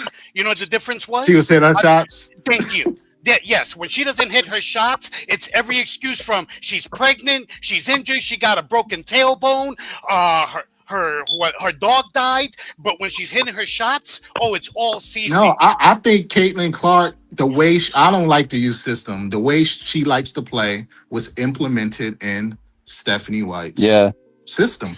Yeah, I mean, you could say the same thing about with Kelsey. Like I know it's with a lot of Kelsey's plays, the stuff that they run for her. They run a lot of 77 skip. They run a lot of zoom action. They run a lot of like pin down screens, flare screens for her within those systems. Whenever CC's not on the floor, but it's still high pace for her game, just so they could get used to each other on the floor. And then when CC's on the floor, they're so used to that style. And then when they run her style, to read and react, it just flows together. I got some push.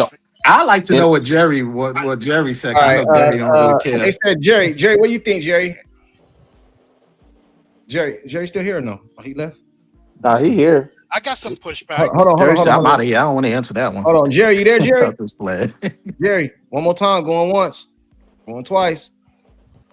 Look, this is what I say. I'm not with the sabotage, all that. Like I don't go that far, but I do think it is a clear difference, man. It's a clear difference in the way they play sometimes. It is. Like I'm not saying I don't believe CC goes rogue, but I do think there's a clear difference in when CC plays well in terms of pick and roll, run and gun, read and react, and then when they just kind of running this motion. Think about it this way. This is the pushback that I have for anybody who says that it's all about CC, right? Hold on. I'm gonna hop back out. I can't hear Brent or Courtside. All right. When he hop back out, I'm gonna say this to the panel.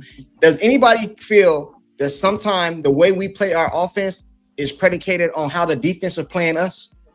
You have to half the time. All right. So if the defense is playing us differently, it might look like we're in Stephanie White system because that's what the defense are giving us. Does it matter? Does that? But that's what I'm saying, Courtside. Think about it this way, bro. When we say her system, she said from day one she wanted to run. Can we think about it from this standpoint for all of the haters that say she's catering to Kelsey Mitchell? This is Kelsey Mitchell is her star. This, that, and the other. She's 5'7", and she's the fastest guard coast to coast in the league.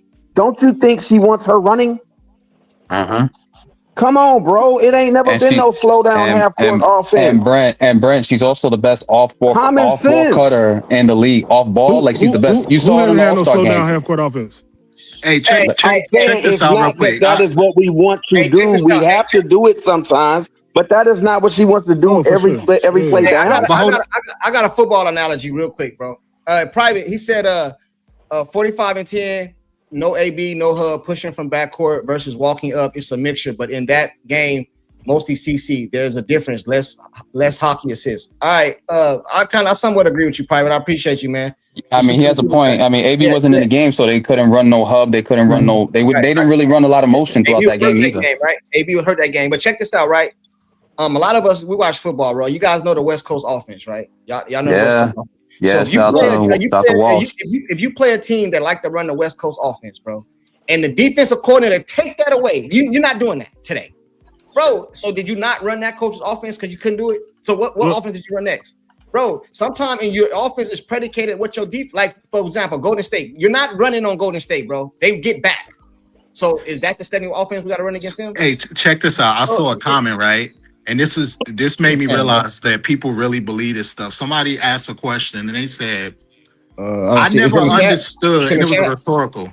They said, I never understood the concept of give the oh my God, I'm going blank. Give the Think what they give you. Yeah. And I saw that and I was like, people really take what the defense gives you. And they said I never understood that concept. How? Like that's very easy concept to actually which understand. made me realize that there's people out there that really don't understand that. Well, most people that watch the game are casuals. Like that's normal. That's part of the game too. You're trying to bring more eyes to the game, and they're trying to understand. Well, let us help you out with that. You know. Well, this is what not everyone's going to know that never play sports. Yeah, but they never. Yeah, exactly. The casuals. But I mean, you could be a casual. Joshua. All right. Yeah. Okay. You want me to say novice? Because that would have been a more rude thing to say. I didn't want to say novice. I get what you're saying. Joshua, hold on real quick. I gotta get Joshua and Deep in here. Joshua, and then Deep. Joshua, you still there? Yes, sir. I'm just hanging out listening. What you got, man? You hear everything that's going on. We're gonna get into this. Then I want to talk about what are the positives. Then no negative. We talk about all negative. What's some positive things the Fevers are better at? And after you do say what you want to say, Joshua, then Deep. Go ahead, man. I mean, this has been so all over the place. I'm not sure which thing you want me to comment on. I guess as far as the systems go, Stephanie White's system, Caitlin's system, all that stuff, I'm very much in the same vein too. I do think that Caitlin's style of play has been more heavily incorporated into Steph White's system. I think it's become more of a hybrid. But I don't think the system has changed. And I don't buy into the Caitlin going rogue narratives and all that other stuff. Caitlin has good games and Caitlin has bad games. That's just what it is. I mean, every time Caitlin has a good game, you can't say it's because she went rogue. And every time she has a bad game, you say it's because they were playing Steph White's system. That's not fair. And it doesn't make sense. And if you actually watch the games, you see that they weren't playing differently. She just wasn't playing well in some of those games. And that's fair to say. The girl isn't perfect. She's fought through a lot of injuries. She's just starting to really, in my opinion, look like Caitlin again. I haven't seen Caitlin look like Caitlin since probably the back half of her rookie year. Right. And I think she's really starting to finally look like that. You know, everyone's got to give her grace. But I don't think that that's because they're playing CC's system. I think it's because the CC style of play was incorporated more heavily into the offense. That's what I think as far as that goes. I think they look better now. Obviously, they're gelling better. They're all playing better because they're getting more time on the floor together. And not only that, I think that, you know, with anything, you did have the influx of players that came in, you know, your Mize and Billings, Mo and Ty, and you know, and those are just girls that play a lot. There's also other girls on the team, so you know, there again, you've got to give yourself grace again for your team to be able to gel because of the turnover. And I think that that's what people are seeing now, is that they're really starting to get a grasp on everything. I think they're really starting to play good ball, but they're doing things better when you watch them. Their defensive assignments, they're hitting better. They are looking better all the way around on offense. You're seeing Kelsey passing the ball more, and I love seeing that. It's just a better flow. but we absolutely need to see better defense. And that is, I will say that and consistency. I've been talking consistency all season, and I'm still standing on consistency. Yes, they've been playing well, and I'm happy about that like everybody else, but I need to see it continue. I need to see consistency. Even if they aren't getting all W's, as long as they're consistently stringing together good games where they're playing good ball, that's what I need to see out of them moving forward. Court, can I ask? I got you. Hey, can I ask you something? Yeah. Let me go say this real quick. What is the how do you judge a good coach? Like adjustments, rotation, being able to develop their players. I feel you. Development. You know what I mean? But one of the things how you if you're a front office and you looking at a coach for an extension or something like that, bro, is what you do when you have less. And based off the last 2 seasons that she's been here, I'm talking about Stephanie White. Your key player goes out, you go to the semifinals. Now that's last year. They don't like me talking about that, but it's facts. Now let's go to this year. Kaylin misses 4 games, you go 4-0. Bro, listen, man. At some point in time, bro, you gotta just let it go. I don't agree with that. I don't agree with that. I agree with that. I agree. Because you also have to judge a coach off. I know other things. I'm just saying. I get that. Hold on, Courtside. Hold on. Because look, you also have to judge her on how she coaches when she has the full roster. Okay, like she made it to the finals last year with a bunch of pickup pieces. That's cool. Like shout out to you. But you also have to judge her, and I'm not. The season's still young. She still got the second half. But you also have to judge her on how she coaches your generational player.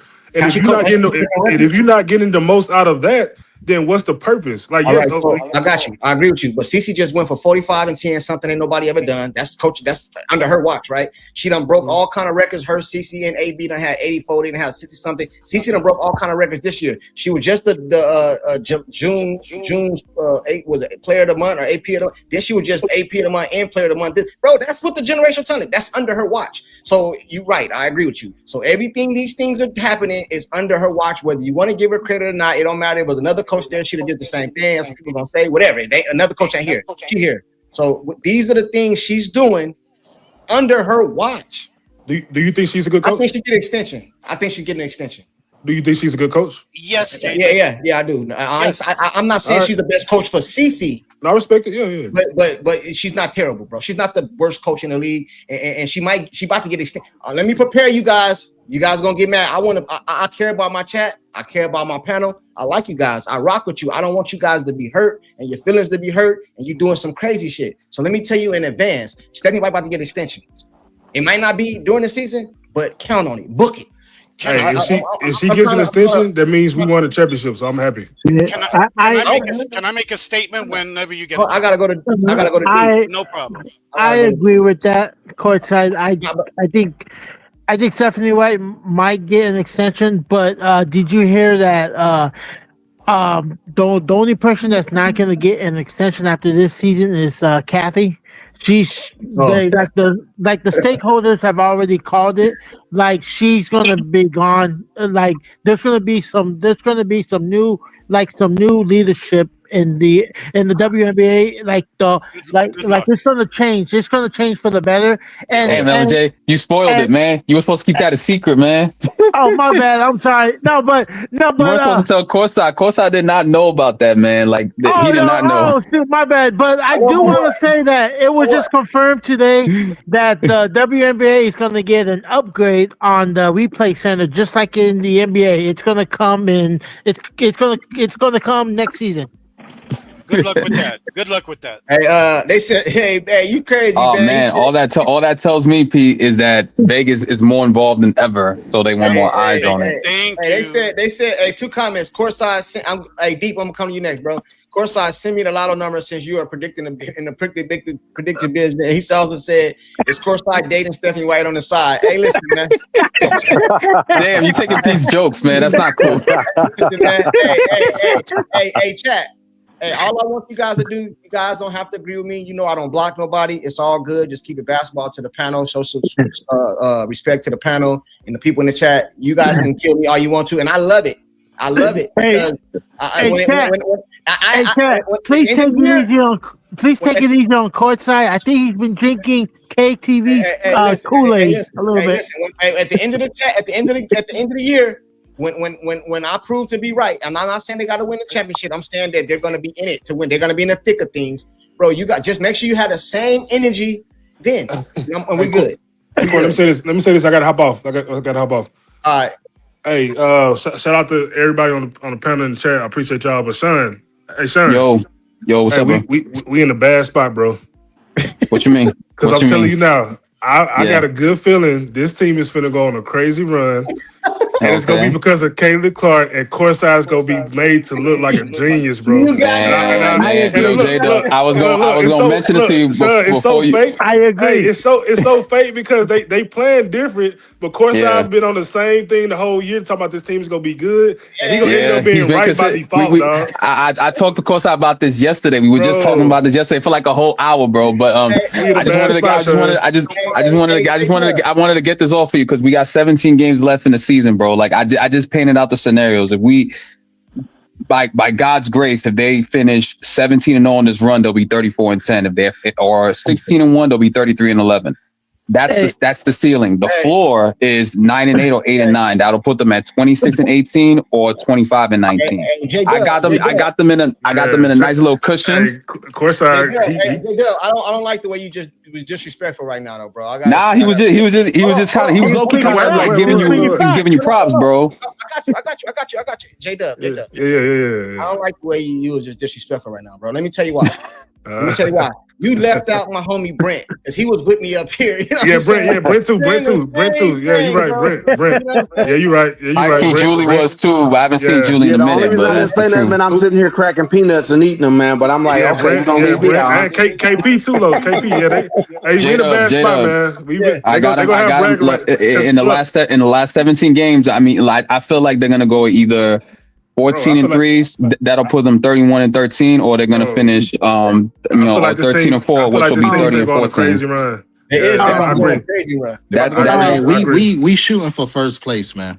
First place. Well, that's what we shooting for. KP, first place is like 15-2 in the next 17 games, or 14-3. So that's like, the other teams got to win games too. That's what I'm saying. I told Sean this yesterday. They can lose. The Indiana Fever, I'm saying they're going to be in the thick of things now.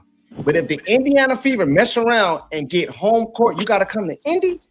Listen, bro. Listen, man. Hey. And I can't wait. Hey, me and Brent going to do a special show. Ain't nobody coming up here.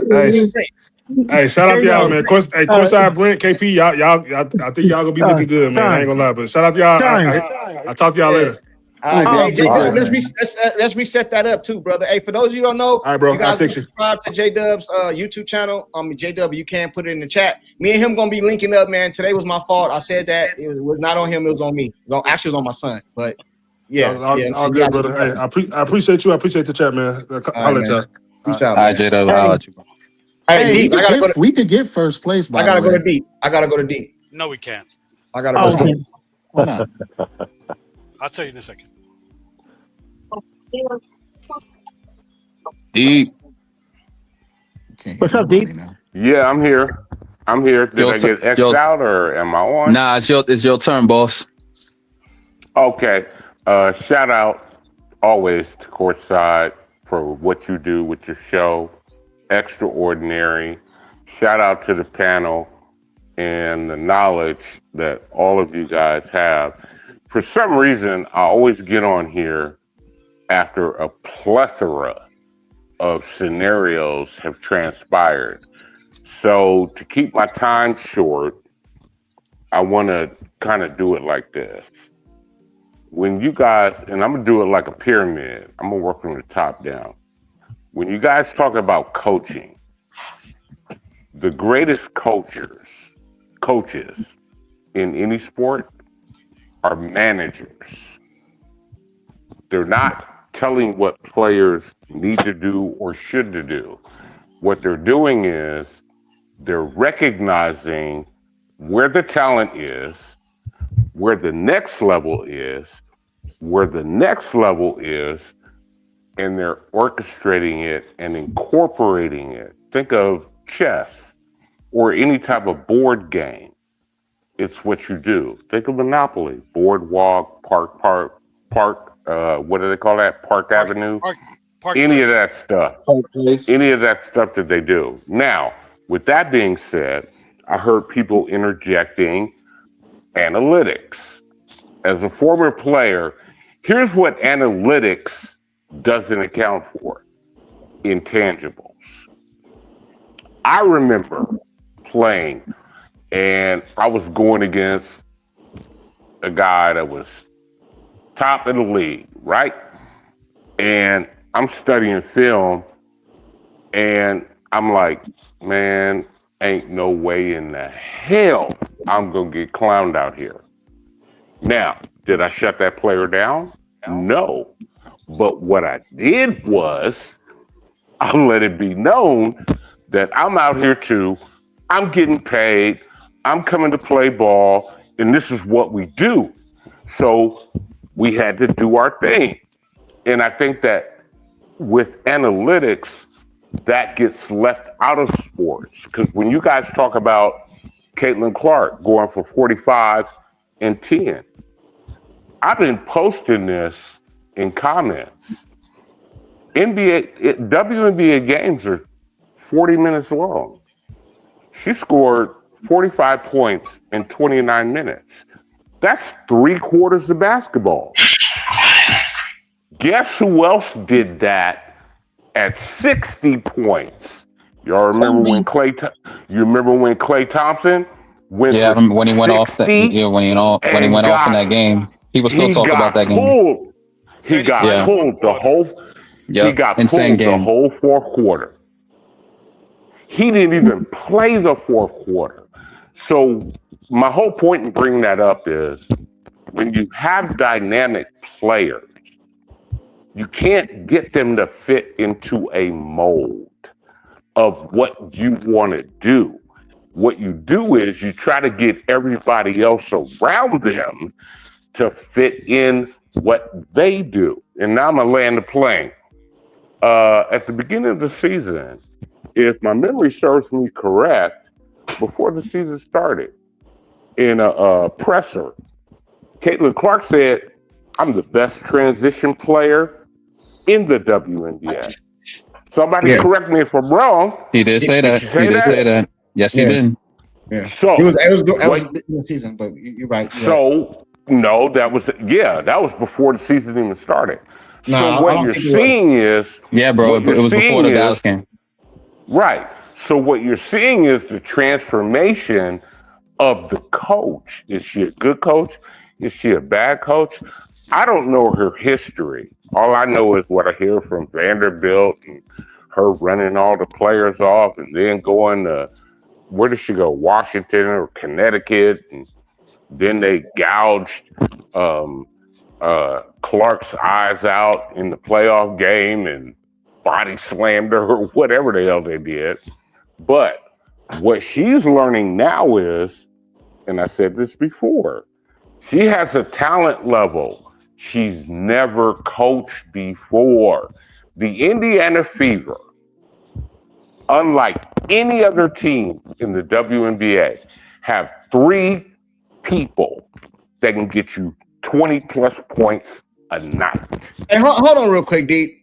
You can't be taking my stuff though, bro. Hold on. Let him land the plane. Let him land the plane, bro. I'm not taking nothing from you. My bad. You got 3 players.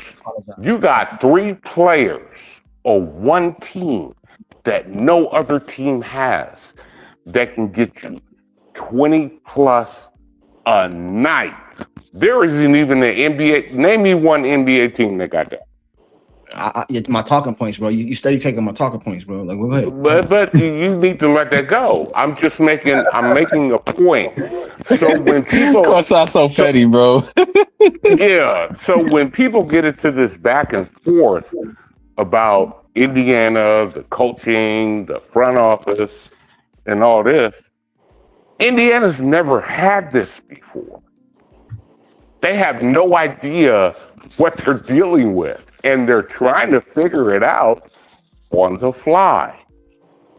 And they've bumped their head, I don't know how many times with this whole thing. All right, well, Caitlyn's on managed, she's on minutes restriction. Then Caitlin's like, well, I'm fine. There's nothing wrong. It's like, well, what the hell are we doing here? Then all of a sudden, Aaliyah Boston's got some phantom lower leg injury where she misses the second game of the season, then plays 20 games, then misses a back-to-back, and then plays 38 minutes of a 40-minute game right after missing a game, and now she's going on about her business. And then they got Kelsey Mitchell, which is the wild card. And here's the last thing I'm going to do. I'm going to say, and then I'm going to land the plane.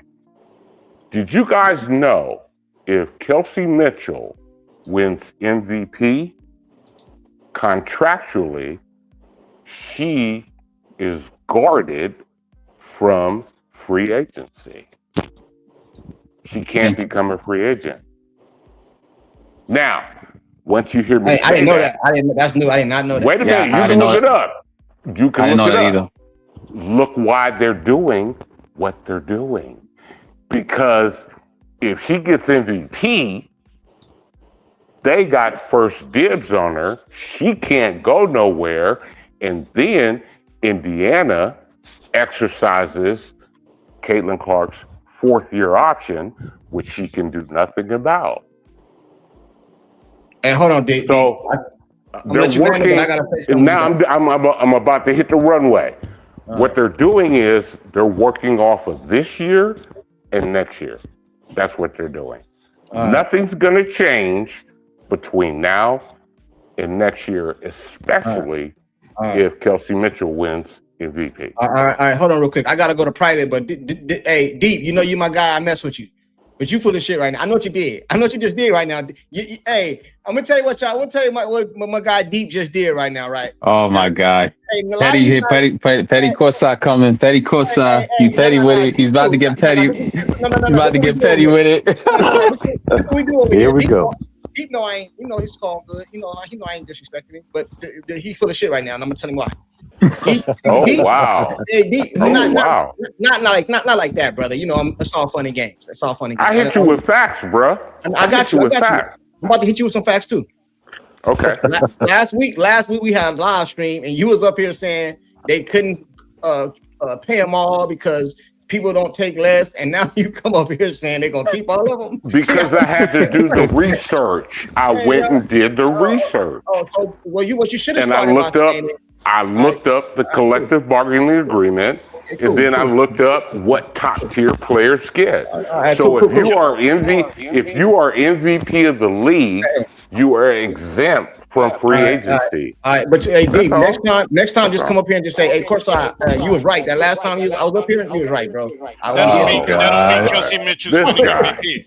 I went and did some research. You were right the whole time. Of course, I appreciate you. Can I interject at some point? No, hold on. I'll go to you next, Pete. I got to go to Private because he ain't said You got it. You got it. Hey, Private, I want you to fight back, bro, because you've been getting killed up here and you ain't even been up here, bro. Okay, I don't even know what was said because everything that you've been saying, we went against up here. So it was okay. You got. First of all, read my super chat. I got you. I read it. No, you didn't. I sent another one. Oh, hold on. With the 45 and 10, right? I got this. I read it. No. There's another one. I don't see nothing else. I don't see nothing else, Playboy. Oh, right here.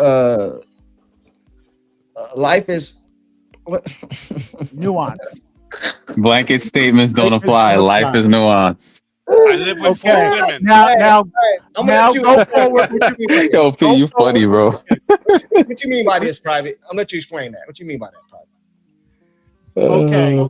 Generally speaking, things that happen a lot in life, they are similar but not exact in every situation. So you have to look at each and every situation individually, not make blanket statements. It's just like women do against men. All men cheat. That's not true. Right. A lot of men cheat, but not all men. And so that's a nuance. And when we're talking about the subjects that we're talking about, and I don't know what was stated heretofore, but each situation has to be looked at individually and cannot be made to look like the collective. That's life. Proceed. Man, where's this attitude been the whole season? Hey, I bet there's been a lot of blanket statements thrown around this mug, man. Exactly, and you heard that statement from me before because I done said it repeatedly. He has though. He has. I'm not gonna lie. He has. No, it's been said, but then it don't matter how the game go. You always be like, Stephanie White need to be fired. I don't like her. Hey Pete, you said you wanted to say something. We're gonna move on to something else. Okay. You want to say something? Yes. This is a statement and a question, especially to the guys who know basketball. I keep hearing, Here we go. Listen. I'm not trying to be controversial. I'm making my point. I keep hearing everybody talking about, when they say whose system will they run it? You know what? It's always through the lens of the coach. Has Stephanie White let CeCe go? Has CeCe gone rogue this game because she dropped 45? Blah blah blah. How come none of y'all ever look at it through the eyes of CeCe? That's what I want to know. Because what I mean by that is maybe do any of you ever stop, take a moment, and think that maybe CeCe has finally just started maturing a little bit as a person? Time out. As a taking person, taking my talking points, Pete. As a person and a player, and allowed herself to be coached, because I always hear how Lisa Bluter was a great coach. Well, she's a great coach. I looked up her record, but you know what? Where CeCe was concerned, Lisa Bluter was a pushover. Okay, I can drop a clip. Y'all not gonna like it, of CeCe barking at Lisa Bluter on the sideline, and Lisa Bluter looking like a kid sent to his room for a timeout. Y'all not gonna like that. I would love to have that. That's fair. That's fair. But Lisa scolded her behind the scenes, and Kayla's talked about that countless times. So she's always held her accountable. I would love to see that because it helps my narrative. What I'm saying is, Lisa Bluter, when I say she was a pushover, she gave CeCe a green light, a total green light. Okay, now CeCe played well off ball in Iowa. She played off ball. She was able to do it. However, when she got to the pros, she forgot how to play off ball. Okay, why? She didn't forget, really. She just didn't want to do it. She would go stand in the corner and y'all would blame the coach. I've told y'all a large reason for that, standing in the corner, the pouting, is because her shot wasn't falling. Okay, this is what I'm saying. Stop and look at it through the eyes of the player. Maybe she ran into a coach, and I'm not saying I love Stephanie White.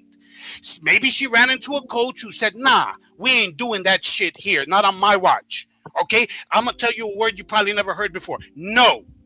And CeCe had to adapt, okay? Because that's what happens when you think you are too big to be coached. You run into a coach who says, my way or the highway, period. And I'm not saying White is bigger than CeCe. What I'm saying is, again, maybe what you're seeing from CeCe, the 45 and 29 minutes, the better off-ball play, because I'll tell you something, last year and beginning of this year, y'all had a big problem with the off-ball because y'all said she's sending CeCe to the corner. I told you, she's not sending her to the corner. She's going to the corner and giving up on the play. That's what she's doing. Now CeCe is moving around more. Is it possible that maybe it's CeCe who bought in more to White's style of coaching, White's vision, and that's why she's producing the most efficient numbers as a pro she has ever produced? That's all. All right, cool. No, that's not it. Another episode of Pete That's Rants. not it. Hey, hold on, real quick. That's not it. Let me get the super chat.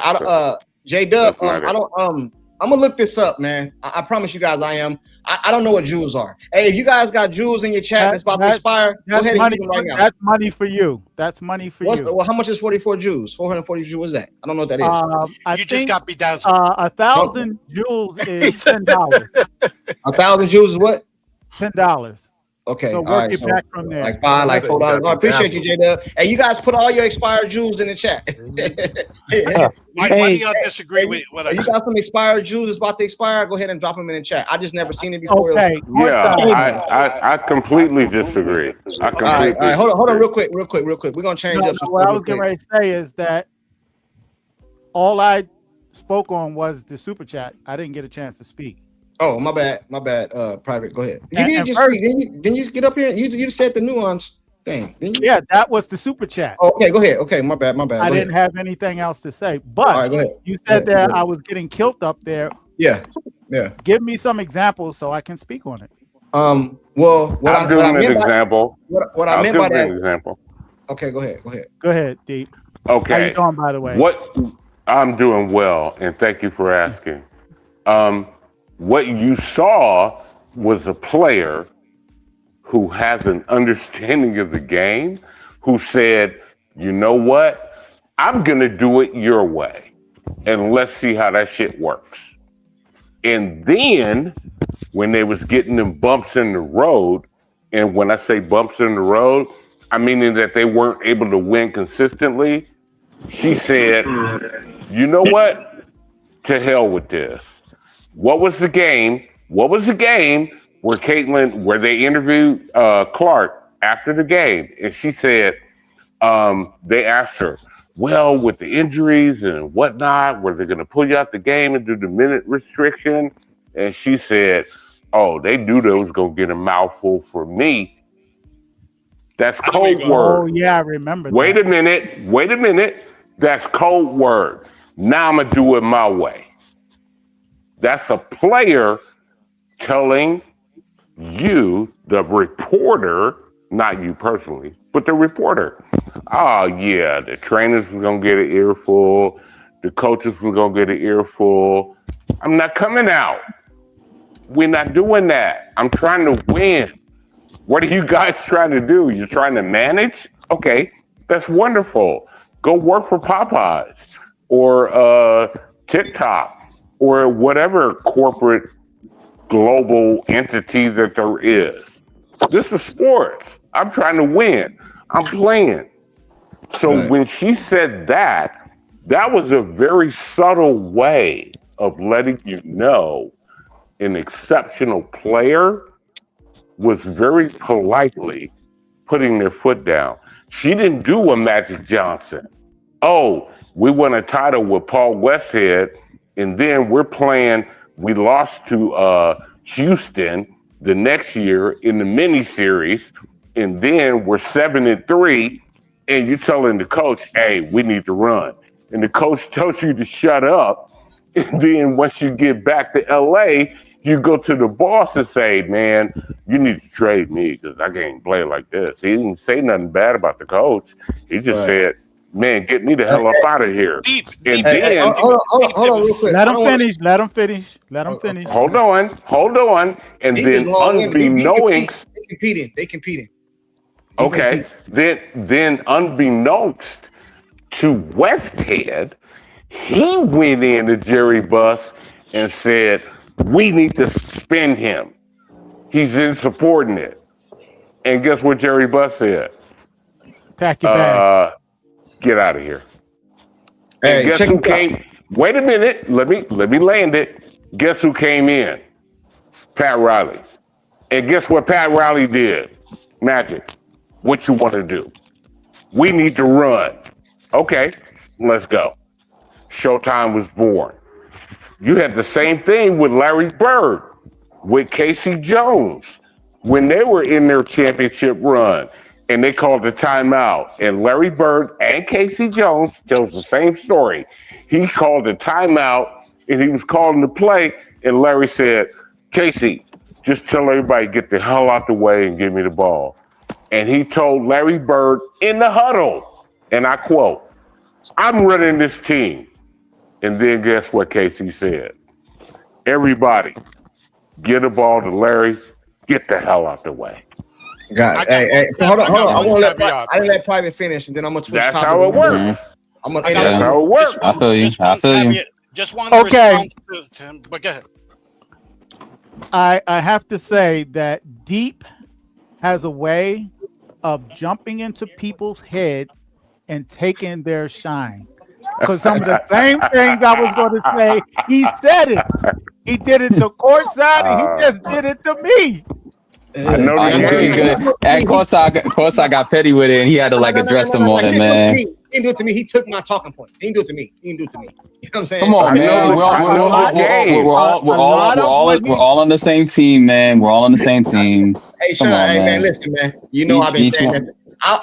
this. In defense of me, I ain't saying I take that back. He didn't take it from me. But in my defense, I was the first person that started saying we have because I didn't care about the roster. We have a big three.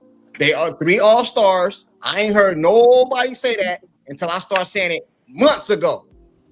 Yeah, So I've been saying, I said, I don't care about the roster. We got 3 all-stars. We got Kalen is the best point guard in the league. Kelsey is the best 2 guard in the league. You remember months ago, they telling me, Yeah, I remember you saying that. You did say it. You did say it. We traded for Jackie Plum. We traded for Paige. She's not the best Yeah. 2. We can get anybody. I've been saying this for months. So, you know, I'm just saying. You got go that. ahead. I still don't think the roster is as good as it could be. I don't need it, but that's my point. I have been saying I don't care because of what we have. That's my point. Courtside, I'm gonna say this, and I'm gonna be obtrusive.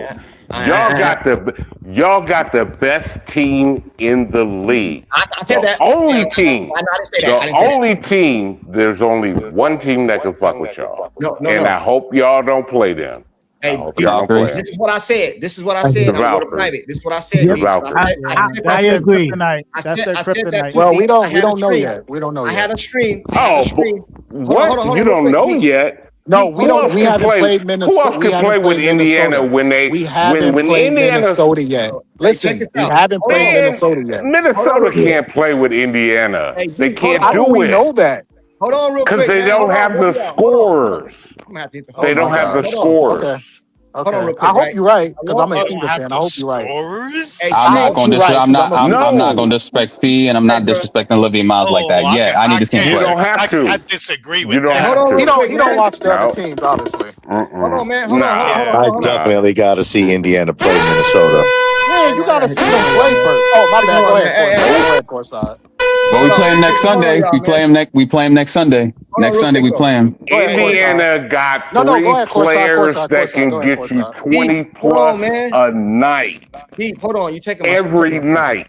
They got 3 players that can get you 20 plus. Deep, hold on. Every night.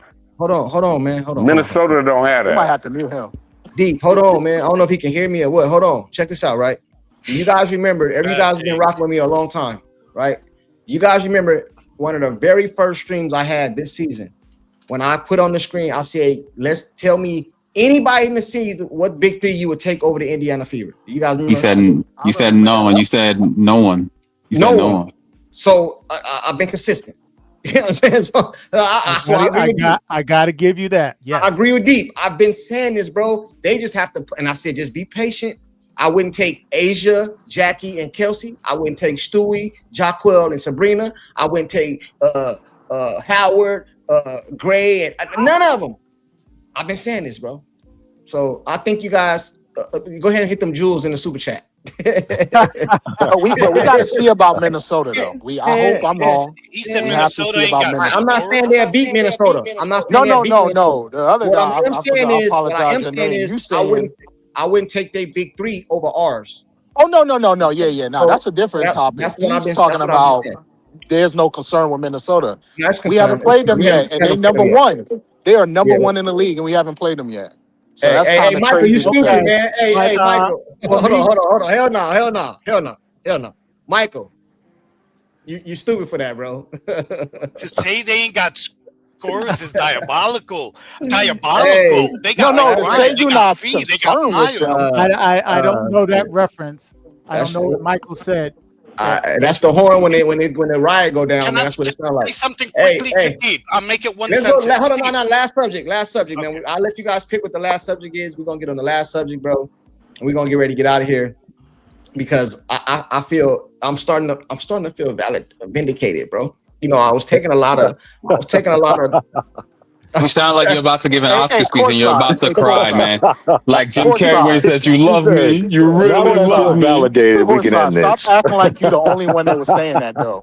I think we've been in agreement. So few of us be in agreement with you with a lot of stuff. KP. So stop trying to say it was just you, man. All right. Let me respond to you, KP. It's not a response. Just be in agreement. Just No. I'm not gonna agree with that. And let me tell you why. I probably agree with it, but unless you went through the slums, the trenches with me, bro, getting killed in the chat, I don't think you got killed in the chat. No. I'm saying you was the only one. No. You're saying that's my issue. Bro, if you don't got no battle wounds, bro, me and Brent got battle scars over here, bro. We took. Oh, I was knocked in the head too. Now, don't. I was the sniper. I was shooting them from far. They just didn't see me.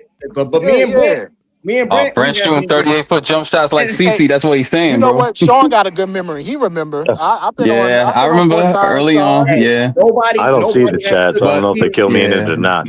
Nobody has took the beating for being on this stance like me and Brent. Nobody. Hey, did Mayweather take a beating? And to Pete's point that he made earlier too, he's been on that point since last September, bro. Like he's made that point, and he's been so consistent with it. Hey, nobody got battle scars on his YouTube channel like me. Hey, Courtside. The point about like them not winning and that they, like you mentioned them not winning and like CC's not winning till fourth year. You've been on that since like September, like last September, really. Hey, Courtside, did Mayweather get a beating? He been through battles. Everybody don't got to get scarred. No. But he was in the ring though. He was in the ring. He wasn't even in the ring. Mayweather had the reps. He's saying there's a difference between being a sniper and being front line, dog. Yeah, me and Brent was front line. Brent, that's a shot, they bro. knew that sniper was there, though. Yeah, man. That's a shot, bro. I know the value of a sniper now. I ain't taking it, but I'm saying, but the sniper don't take fire. Hey, listen, the sniper is a protector.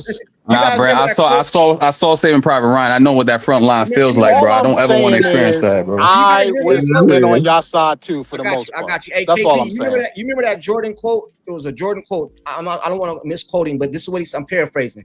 He said, a lot of people can talk stuff when you up by 30, but can you talk that same stuff when you're down by 10? By 10, 5, 6 point lead. When you're down 5 and 6, it's easy to talk. Yeah. The reason I'm saying that is it's easy for y'all to say that now because y'all see the product. I've been saying this. That don't apply to me. That don't apply to me. Hey, Brent, hold on. Nah. Sean, he trying to see what he's trying to do. Hey. I see it. So now Sean, you know what? You got it, Courtside. You got it. Hey, Sean. You. Ever since I've been knowing you've been a very honest guy. Even when you go against me and you've been right, you've been honest, right? Yeah, I have. Mm-hmm. Do you understand my analogy when I say it's easy to say that now because you're seeing CC score 45, you're seeing nobody's, you know what I mean? But what about when all the YouTubers was against me? I have people coming in my chat telling me what they said. They killing me. They unsubscribed. You remember when they unsubscribed? Yeah, I remember that video. I remember that stream. That was crazy. Yeah, that was crazy. Bro. See, that's I agree with you on that. I agree with you on that part. I'm just saying, I agree with you. Like you took the blunt, you got the channel. I'm just saying, stop acting like you the only one that said it. No, I only want to say it.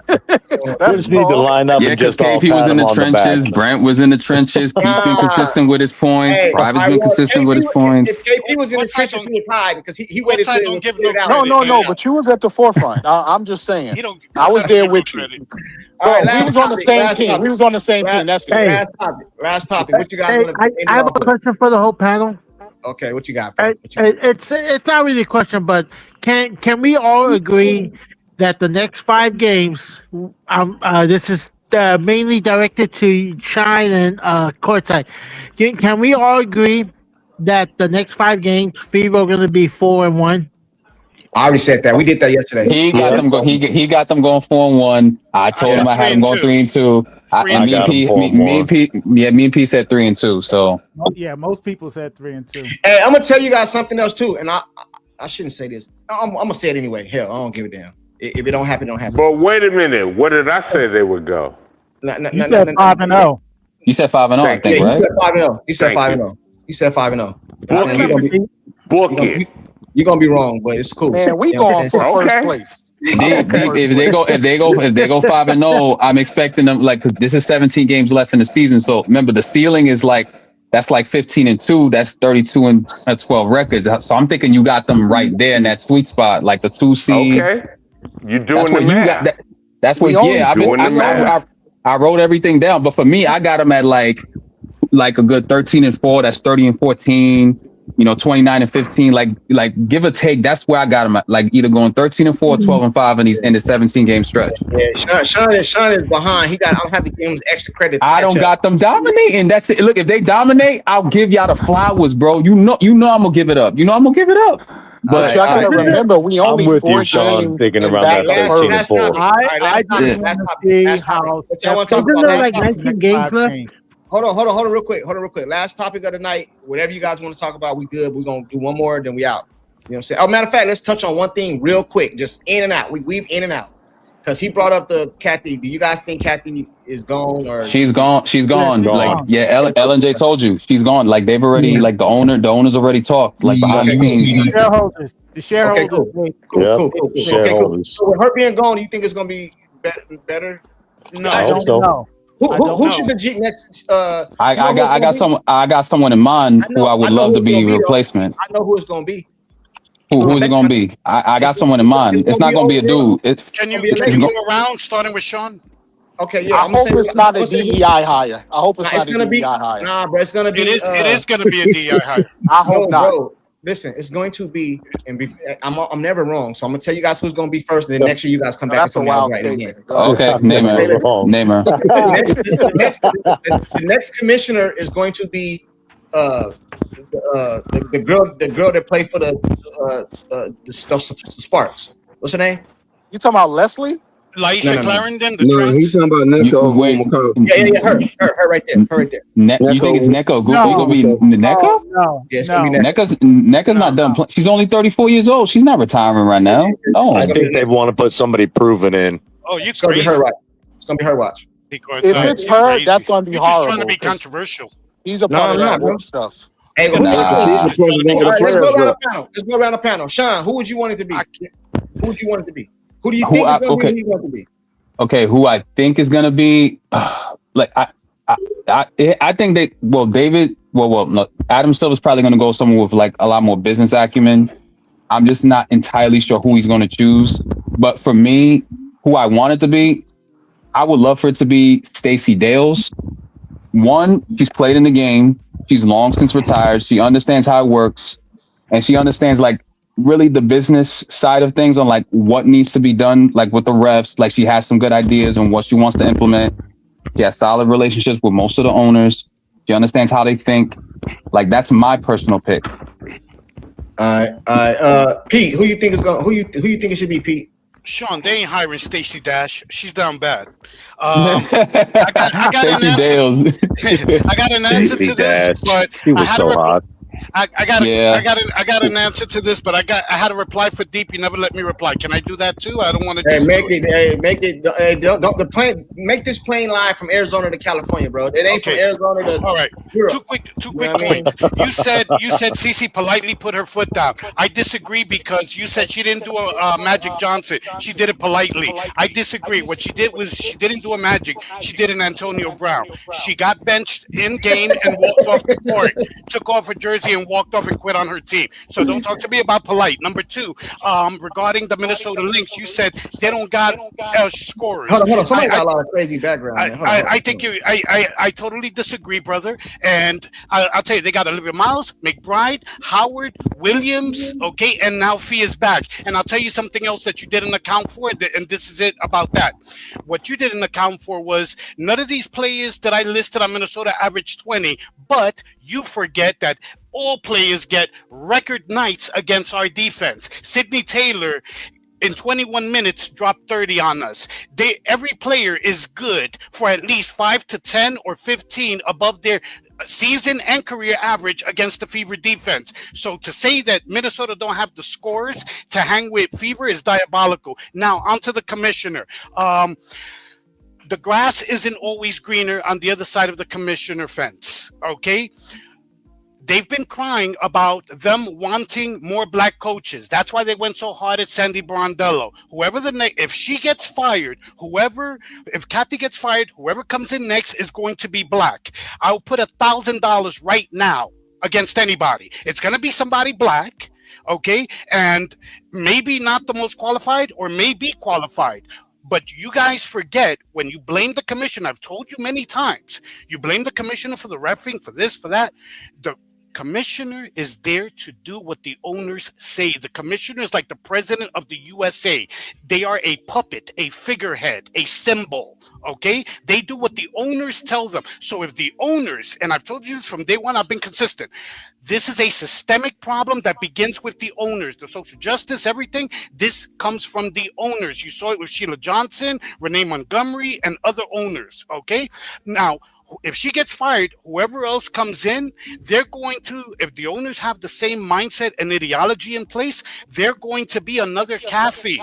Okay, and the matter of fact, you're going to see even less player accountability, even less. Okay, because the players are going to feel like, yeah, we got the same way we got Kelly Loeffler out, the owner, right? I forget what team she was the owner from. I think it was Atlanta. She was part owner.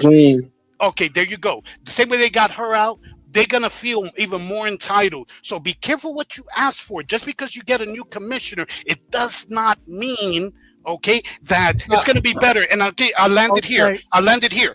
The same noise you're hearing about her. No, KP, let me finish my point. The same shit and rhetoric you're hearing about Kathy now, you started hearing about David Stern at the end of his tenure, near the end of his tenure. Now everyone is bitching about Adam Silver, talking about how he ruined the game. Okay, so think it through. Careful what you wish for is all I'm saying. Let me say this real quick. I gotta go to Maddie. Hold on real quick. I gotta go to Maddie real quick. No, I don't want to lose the thought. I don't want to lose the thought because I want to come right behind him. Go ahead. Because I 100% disagree. And let's look at the NFL on that with ESPN. Woke is moving out because woke means broke. If they want to keep the television rights and grow the game, they're going to have to change the attitude of the league. And therefore, they're going to need somebody. It may be black. I agree with you there. Probably will be black. But you know what I would want? A male commissioner. Hey, Michael Cooper. Real quick. My thing about the whole about it being black, but they haven't even really gotten the black coaches. They haven't even really supported the black coaches in the league. We have 2 black coaches in the league. We have Sidney Johnson. We have Tyler Marsh. They don't really support them. And then when it comes to colored coaches, look at the coach over there in Seattle. She's Indian. No one supports her. And if we're really going to talk about coaching, no one ever talks about the programs that these coaches have to go through in order to be coached. There's a system, there's a pecking order in order to do this. So when you see Paige pandering for coaches and black coaches, it's a little disingenuous to the people that are working their ass off trying to get these coaching jobs. It takes a long time for them to even get a spot in the NBA, let alone the WNBA. They have to work for this. They're not just going to throw the coach there. For people that are asking about black coaches this, black coaches that, like, we need to be for real. All right, cool. I gotta go to Maddie real quick. But everybody else that answer this question, let's put some little sauce on it real quick because we're not getting nowhere with this. So I want you guys to tell me who you want the coach to be, but I want you to tell me what do you not the coach, the commissioner. What do you want the commissioner to do? Like what? Like okay, you want her to change what? Like you know what I'm saying? Like okay, you want Kathy fired, but what do you want the commissioner to change? Change Barbie nights to Saturdays. Maddie, you there, Maddie? Yes, I'm here. Damn, man. Maddie, first of all, I apologize to you. You've been here the whole time. I forgot you was even up here. We don't. No, it's okay. I'm listening. I'm listening. All right. My bad. You got to speak up. Maddie. You got to speak up. But anyway, who you want the commissioner to be, Maddie, and what do you want to see changed in the WNBA? I want less agenda and more basketball focus. Amen. Okay. Yeah, that's more than fair. Fire the owners. I want better officiating. YCC should get a different officiating. Why should she treat it? She should get a fair whistle, just like everyone else. Amen. Okay. That it? Yeah. You got more?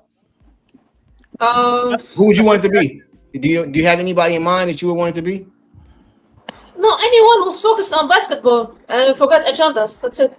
Nancy Lieberman. Hey, a lot of people saying Cynthia Cooper in the chat. Hey, Joshua, what's on you, bro?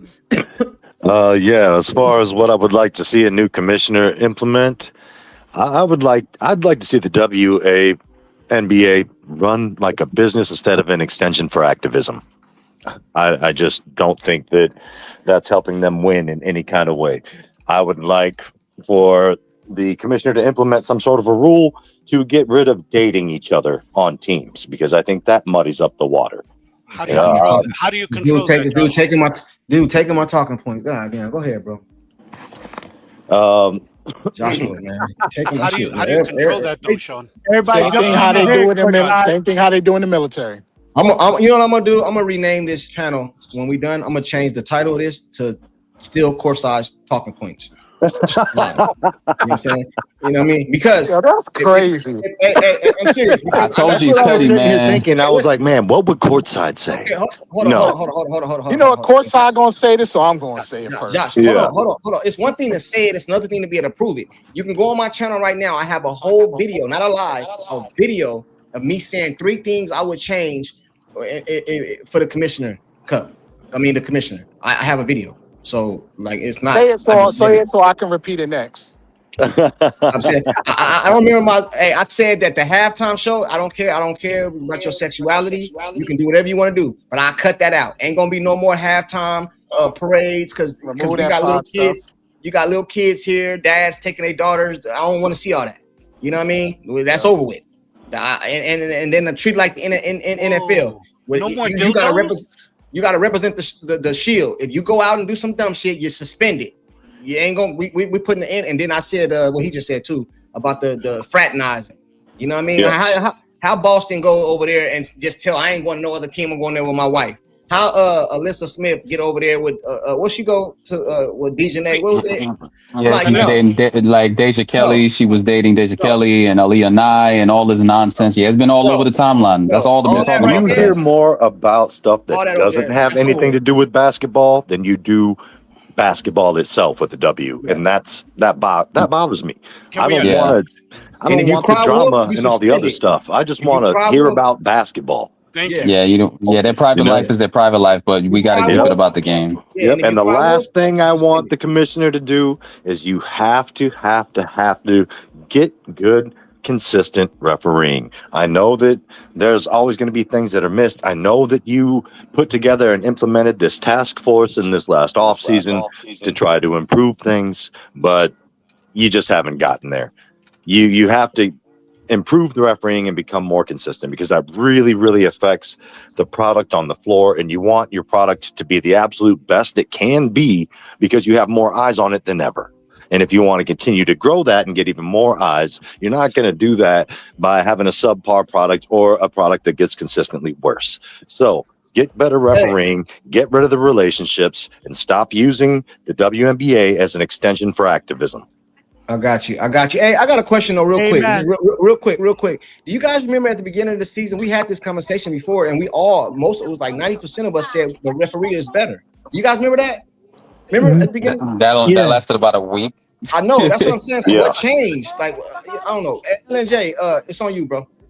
I think the referee has been a little cleaner this season compared to last season and like the year before that. It has actually cleaned up a lot, but Joshua said, like, the refereeing just needs some work. But my take on the commissioner, I think I have two in mind that I think would make really good, really great commissioners, because they will be so engaged with the players and build relationships. Is Lisa Leslie and Cynthia Cooper. Lisa Leslie will never get it. But go ahead. And because those two are so respected in the game, and I think those two understand the business side of it, and also understand the relationship part of it with the players. So that way the league can be ran like so that way the WNBA can be ran like a basketball league, and not something that's political, because I think this league has been like a political punching bag when it should be talking about basketball. Like, just like CT said, all she wants to do is just play basketball. Like, it should just be focused on the game. And as far as as far as that the refereeing, I do think that they do need to do some changes to the refereeing, like maybe get some more training and get some more training and also like invest into more like high tech like high tech cameras, so that way they can get like the full view of the of like the fouls and stuff like that. So that way they can try and like get stuff called the right way. And then my last thing, I'm gonna leave it at this. This is for everybody to think about. Do you think the players need to have WNBA media training? Oh yeah, that was another one of my points. But what about Larry Bird? Did you guys think about Larry Bird? Larry Bird would not touch this league with a 10-foot pole. Okay, all right. Too old. He's a good choice, but he's too. Yeah, in my opinion, he's too old. I don't know who. Just to LMJ, Lisa Leslie would never get it because she called the owners basically, not directly, but she implied they were racist and misogynist, the Sparks and the Winks among them, for not giving her a head coaching. Ashley says. Because Pete, she hasn't gone through the pecking order for coaching. She has to go through that order. Thank you. Hey, but Shelly said Cheryl Miller. They said Hey, Courtside, can I add one quick thing real fast? One other thing I want to see from the new commissioner is somebody who doesn't shy away from tough questioning. I was literally going to say that. Have those conversations. Nancy Lieberman has always been my first and only choice. Yeah, I like Nancy. Hey, Nancy has the background, man, and to me, I just want people. I just want them, like the commissioner, to like promote the stars. You know what I'm saying? And do it in the right way. Like lean into your stars a lot more. Like it's important to build relationships with them. Like build a relationship with Kaylin, build a relationship with Paige. Like they're the forefront of your league. You know, it's important. It's important to do that, because if you're not gonna do that, like none of this stuff to me is gonna matter. You know, because what did David Stern told y'all? This thing is built on individual stars. There's names on the back of the jerseys. You see their faces. This isn't the NFL. We're not like, they don't got helmets on. You know, people get to see their personalities a little bit. So hey, hold on real quick. They said Anna said why Larry Bird, because he's white. The reason I said Larry Bird, because he come across as a no nonsense. I ain't taking none of your stuff. You ain't like, he come across as a no nonsense factor. I would have said Mark Jackson, but due to his his religious things why he can't get a job in the NBA, I don't think they would bring him over here, because he's against the lesbian and he's against all the anti-LGBTQ. Yeah, he's anti. Larry's been around the game. But he's not gonna go. You know, he's not. But here's the thing: what makes Lisa Leslie and what's Cheryl Swoops qualified for the job? Besides people knowing nothing. Because commissioning just relationships with the players and the owners. They got to know the financial side. Like they gotta have business in this stuff. like legit ran a business. Like this ain't no fairy tale. Oh, let's just get this person because we like them or we know them or they seem cool. There's more to it. Hey, so I think it should be a man. I'm just saying. I think it should be a man. Like a Goodell. If it was a Goodell, then I wouldn't worry if it was like a Goodell type. As much as people don't like Goodell, he's done a lot of things that have helped the league. Nonsense. You suspend your ass quick. You don't play that. Yeah. Can I answer what I think? You don't play that. Hey, yeah, hold on. I gotta go. Yeah, go ahead, KP. I'm going in order though. Hold on. Oh, my bad. I think in order, Deep is Deep is next. I'm going according to the lineup at the bottom. Deep, you next, bro. You still up here? Deep. Oh, he gone? All right, hold on. Deep. All of your choices are horrible. Deep. I say Ray Rice. No, I'm here. All right, go ahead. And before you go, let me get the super chat. Private. Okay, Private. You know what I'm saying? Said NFL is back to making money, which is why ESPN is wiping out wokeness. WNBA commission needs to do the same thing and focus basketball and their stars. That's pretty much what everybody else is up here saying. Make it about basketball. Maddie said that. I think Joshua said that. Pete, Sean. Make it about They better, man. NFL coverage is about to ramp up, man. We almost in August. They better lock in. You need someone. I want the commissioner to don't give a damn if you got to play. Thank you. I don't know the word, but for lack of a better word, favoritism. Oh, when you have a superstar in the league, you don't care. Michael Jordan, they didn't care what everybody else thinks. His treatment. Isaiah, you ain't going to the Olympic because Michael Jordan said he don't want you going. It's just it ain't right. It ain't fair. It don't matter. This is our superstar. I want them to lean into their superstar. Not just Kaylin. I'm not saying just Kaylin. Now you taking my talking points. Now you taking my talking points. Look at you. Finally, I agree with Courtside because you need someone, in my opinion, somebody got background. Courtside, we finally agreed tonight. You need someone who's going to uplift not only just Caitlyn, the biggest superstar, but is going to uplift all women. And in my opinion, no one has done more to uplift women, like uppercut lift, than Ray Rice. He would be the perfect choice. Can the next guy go? Who did you say? The elevator incident. Shut up to get to Ray Rice. Oh my God, he had to mention him. The elevator incident, man. Good Lord, bro. He has uplifted. I mean, like no one else. I didn't hear what he said. Who did he say? Ray Rice. He didn't mean it. Yo, chat. He didn't mean it. Chat. He didn't mean it. He didn't mean it. Don't look up the video. Yeah, they do tripping, man. You know what I mean? But you need somebody that don't care about what nobody say, and it don't matter. This right here, he don't care. He or she don't care about hurting people's feelings.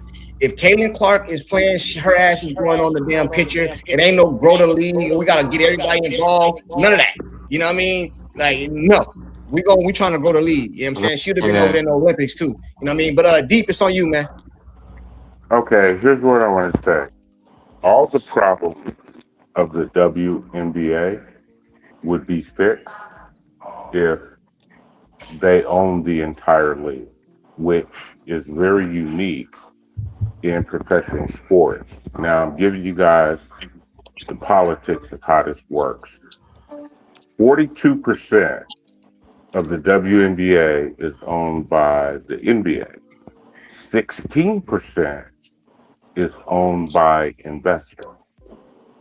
That means that there's only 45%, or you guys can do the math, that's owned by the actual owners of teams in the WNBA.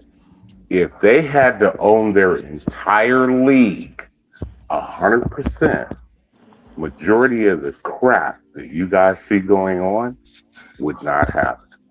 So when we talk about Magic, we talk about Bird, we talk about Jordan, we talk about all that stuff, it would all get washed away because now their money is at stake. Meaning, if they win, cash flow. If they lose money.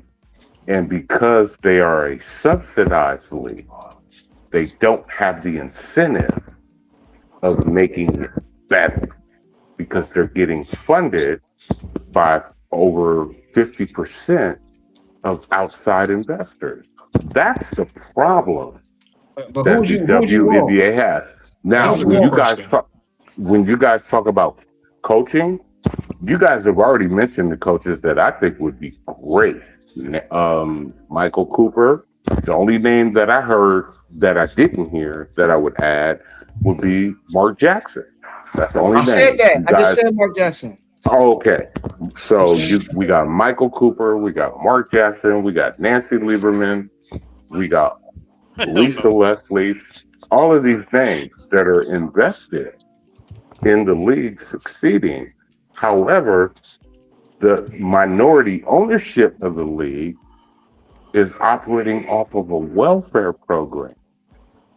So they don't have any incentive to do anything different because if they lose money, it's not out of their pocket. That's I agree with you, but what would you? I read everything he just said. But who would you want it to? Well, you already said you want to be. What do you want to see change?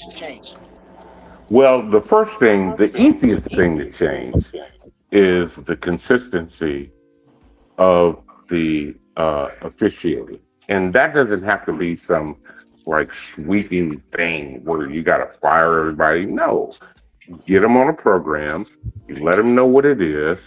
This is how it's going to be officiated, and you're going to be reviewed after games, and your job is going to be critiqued, and it can impact your further employment in the league.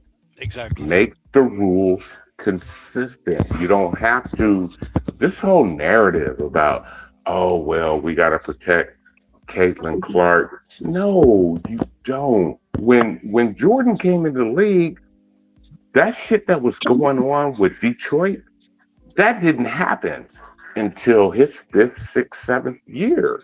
When when they got Scottie Pippen, they got Horace Grant, they got they had Craig Hodges, then they got Bill Cartwright, then they started making their move. But in the NBA, there's a clear pecking order. They were behind. Philly was on the decline. Boston was on the incline. You're not jumping the line in the NBA. It don't work that way. They Nah, said you got to work it. they said you guys need to listen to the ladies in the chat. Hey, You gotta work your way up and see what's going on in WNBA is that there is no pecking order. And Indiana is a clear example of that. You don't have a floor leader. We all assume that Clark is the floor leader, but then the organization tells you before the season starts, well, Kelsey Mitchell is our top priority. That told you right there. Hold on. I don't want to get back into. We're going back into the. I don't want Okay. All right. I'm gonna leave it there. Hey, Courtside, what are the ladies in the chat saying? That's gonna take us to another subject. What do you say? What are the ladies in the chat saying? You said that they're saying we need to listen to the ladies in the chat. I just read a chat. I'll get to some of the chats right now. Matter of fact, let me do that right now. Let me say. They said Michael. He says, Pete, you have cute recent profile. Angela. Maria, I hear you. I'm still not liking the white glazing either. I apologize, Angela. I apologize. Angela she holding me down as a moderator and stuff. She can hold me down. Hey, who else? They said Whoopi Goldberg. Come on, Glazer. By the way, I don't see nobody else. Nobody saying nothing in the chat. I don't see what you guys saying. Jeff saying he's funnier than you, bro. Hey, KP. Who's next? Hold on, real quick. Let me make Yes, sure me. I'm going to order. KP, yeah. All right. So first question, you said commissioner. So I believe that the commissioner should be someone, whether male or female, don't really matter. Somebody that's actually qualified. Probably somebody that's either in the NBA right now, that's like not the commissioner, obviously, but somebody that's in that order that wants to be a commissioner, to have that experience, or someone from a different professional women's league that's like an assistant commissioner or whatever. Like an exec. That's what I think. It should be somebody that's actually qualified. No, for real. Because I'm not laughing at you. They said Meg the Stallion, bro. You guys are funny, man. Meg the Stallion. Yeah, it should be somebody that's qualified. As far as they like to change that pride nonsense, get that out. Let's see what else. The refs. You said something about refs, Dean. That's your name, Dean. About the refs. I get it. I agree. They should have refs. Better refs, more qualified refs. As far as if they do their job, and remember, there's a union, so they're going to have a union. So you ain't going to be able to just kick a ref out. I just wanted to say that part. But yeah, I totally agree that the refs need to, we need to have better refs. Media training. Somebody asked that. Yeah, I think that's for sure. They need to have mandatory. Media training. Yeah, media training. That should have been in the CBA, KP. That should have been in the CBA. And then Lisa said, I'm trying to get to the ladies. So they said we forgetting the ladies. So I don't want to cut you off, KP, but I'm trying to be fair. They said Lisa Bluter. Who else? I think I seen another one. Lisa Bluter. What makes Lisa Bluter like I think the CC connection? That's the worst choice you could Yeah, make. yo, it just because no, bro. That's the thing. Like for example, and I say this like I'm just saying the people they had in the check. They said I didn't get the ladies. Like, and I'm gonna just go off the rail a little bit, but it's still in line. Somebody mentioned Lisa Leslie, for like coaching. Yeah, she played. She got these relationships, but what makes her qualified as a coach? Not every great player is a great coach. Actually, the ones, if you look at it historically, the players that wasn't that good are the best coaches. Yeah. So and that's historically throughout every sport. But besides that, I think I mentioned it, get that stuff out the league. Let's let it be about basketball and not this woke nonsense. Because it's not helping. I got you. Hey, Hey, I got you, Maria. I See, see that's you, how Maria. you answer. That's how you answer Maria, quickly, Maria man. wants We don't to. got She to wants to go give on and her. on. She wants to give her take and stuff like that. Anybody want to volunteer to drop off so I can get Maria up here? She wants to say something. Hey, I'm next. So when I I'm done, drop I'll off. drop off. You I can drop I'm drop me next. off. off courtside. That's All right, fine, all bro. right, all Hey, right, much Joshua. love to everybody on the chat. All right, Joshua. Salute, man. I'll catch up All with right, Chad. y'all. Salute. Hey, Maria. Joshua's letting you out. Tell him thank you when you see him. I'm gonna drop off too, y'all. All right, Blessings, who's that? everyone. KP. All right. Yeah. Yep. All right. See, that's what I'm All right, saying. be You're in safe, the man. trenches. See the trenches. All right, yeah. Go ahead, man. Hey, I got you. I think, hey, man. you want to get somebody else up here, right? Salute. I got this. I'm just messing with you, bro. Salute. Yeah. Man. All right, brother. Peace out, man. All right, so it's on me. Brent, it's on. Oh, okay. I see you, Maria. You gotta go after Brent. Okay. All right. What order you want me to go in? I know it's like three It don't times. matter. What you got? It don't matter. It's on you, brother. All right. Well, You can do what you want to do, Brent, because me and you've been rocking. You got list your choices for commissioner from gayest to straightest. and I appreciate that. You so stupid, Pete. But He's funny. I know two of them is commissioner and then changes. Was there something that I'm missing? Yeah. Who would you want to be, and what changes would you want? What changes? Okay. Do you want Now implemented? I totally agree with the comment saying they need to be qualified to set near. I'm not going to deny that, but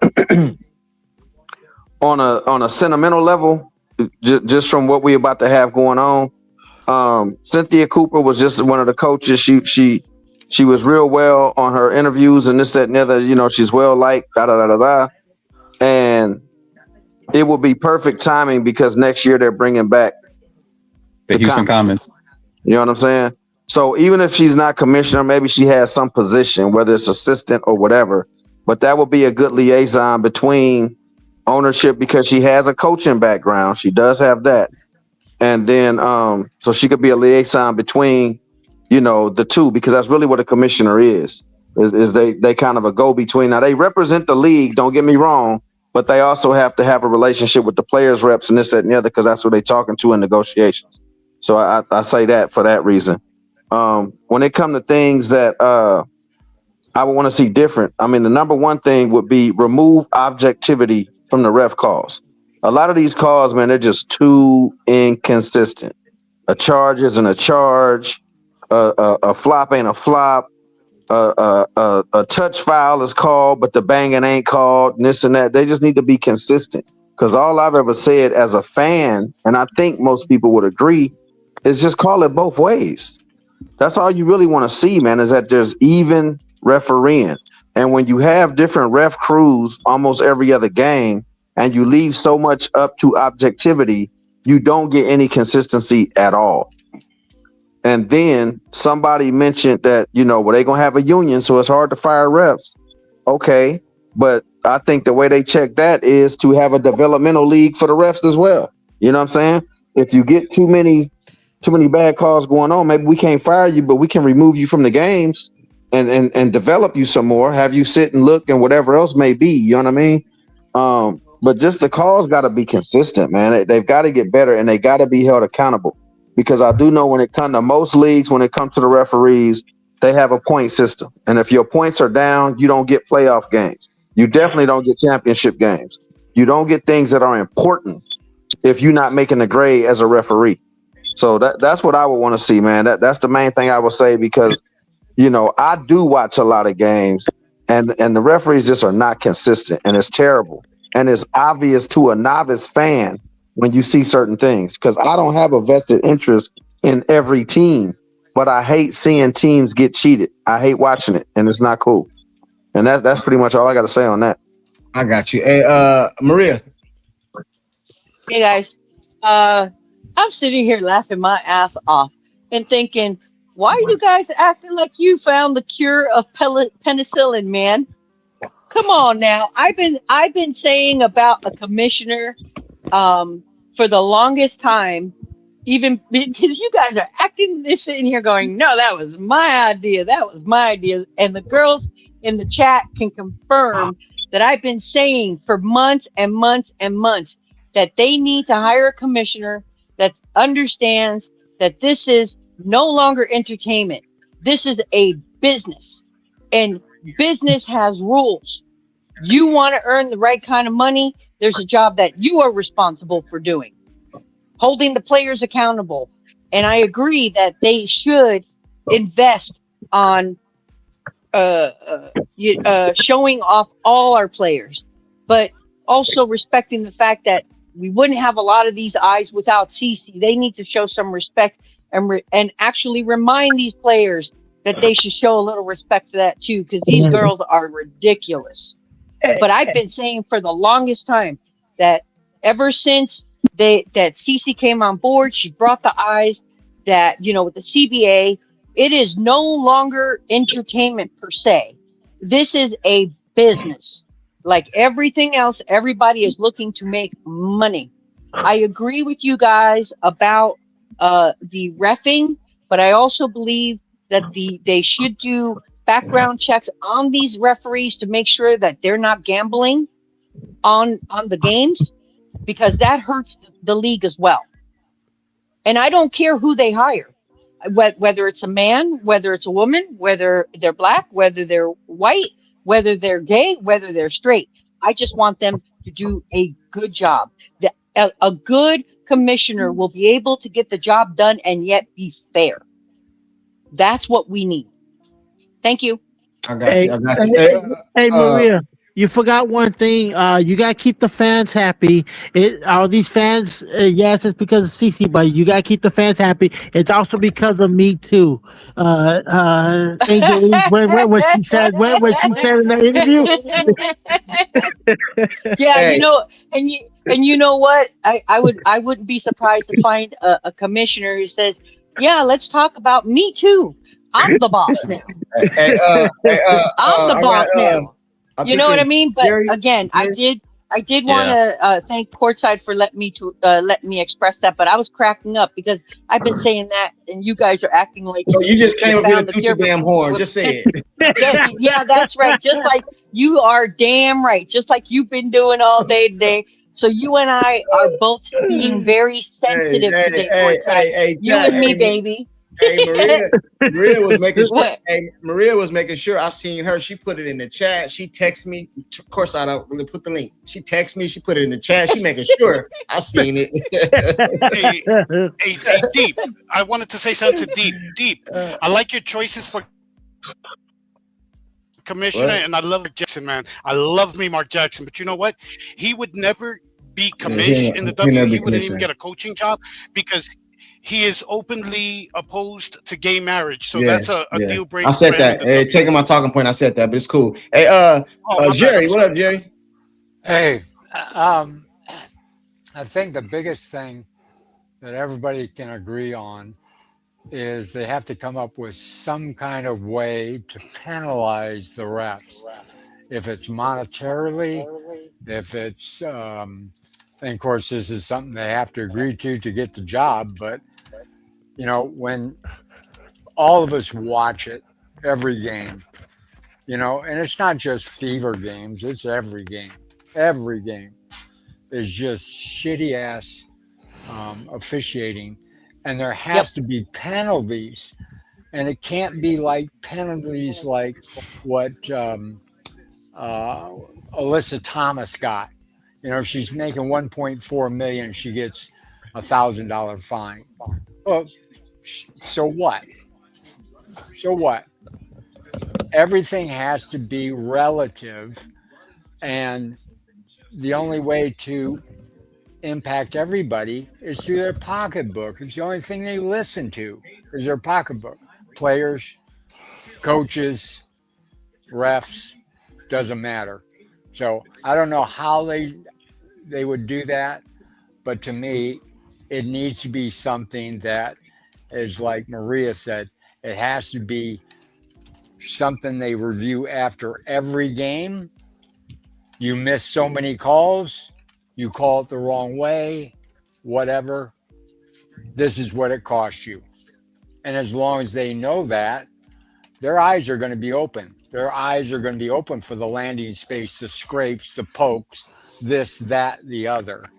And then somebody else way up the totem pole said something about they need to have a video center, replay center off site that is watching every game, so they can go to that versus the 10-minute timeouts to do a review and talk about something that's blatant that everybody could see, and it takes them 10 minutes, which delays the game and frustrates the players and frustrates the fans. So that's not my 2 cents. Any of those things would be a huge leap to bring back the fans. A commissioner that appreciates people, appreciates the players, but sets down the law, say, listen, here's the way it's going to work. There is no fine lines, kind of like driving Oklahoma. No tolerance. 65 miles an hour is the speed limit. No tolerance. They got it on all the signs. You go 66, you're getting a ticket. Well, that's the way the game should be played.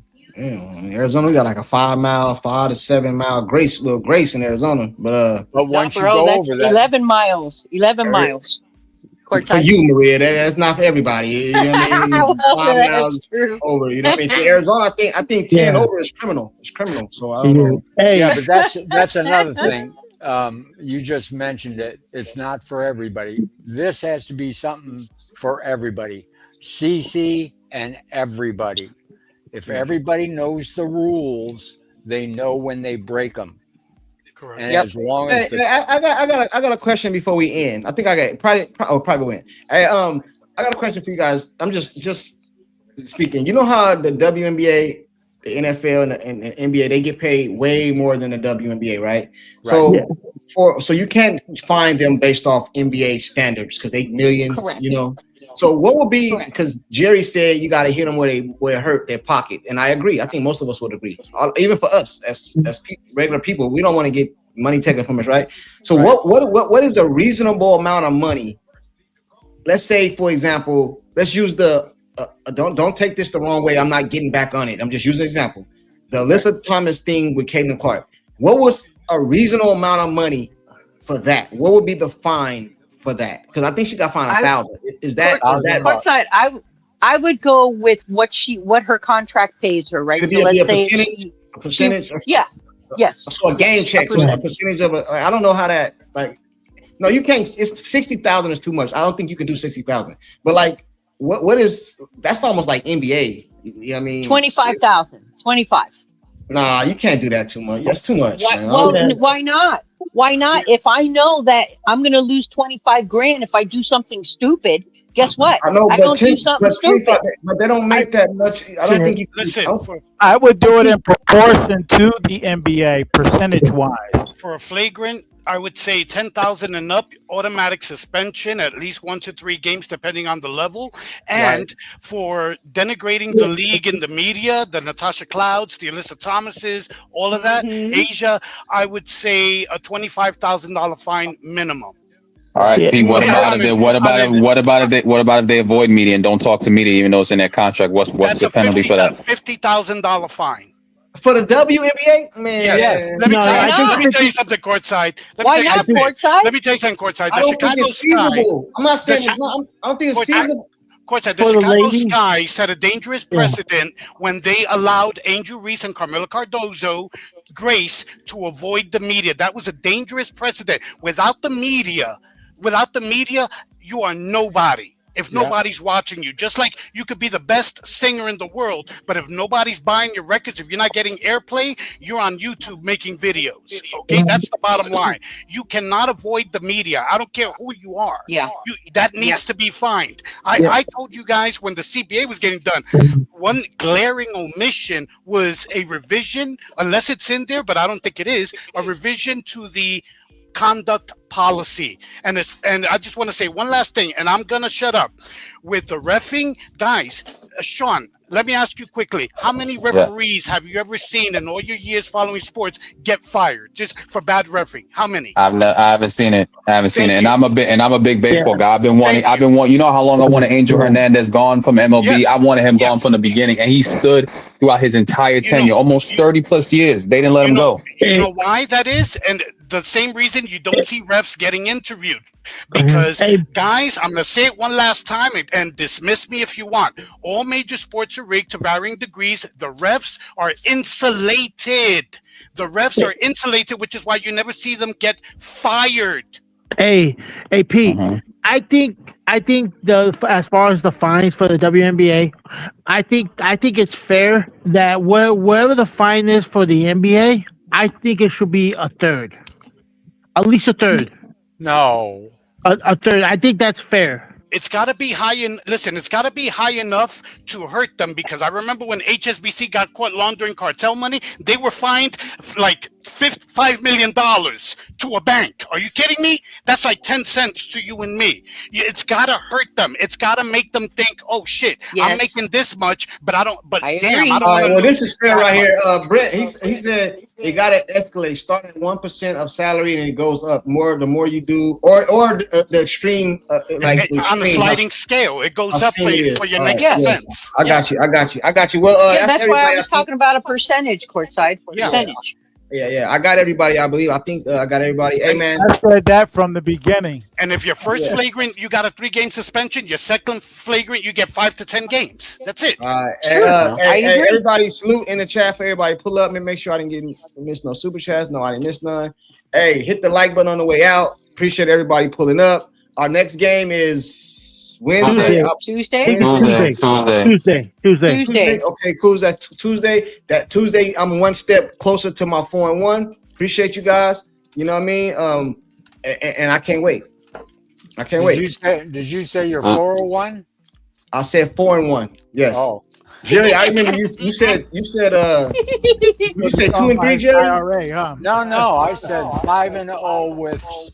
Oh yeah, you had caveats. I forgot. You had caveats. Yeah, with Caitlin playing her game, 5-0. Her game. Okay, I got you. 5-0. Who are we playing on Tuesday, by the way? Seattle. Okay. In Seattle. On the road. In Seattle. These 3 games on the road. Hey, salute to everybody for pulling up, man. Those of you know, you know. All right, appreciate everybody. All right. Courtside, thank you for bringing me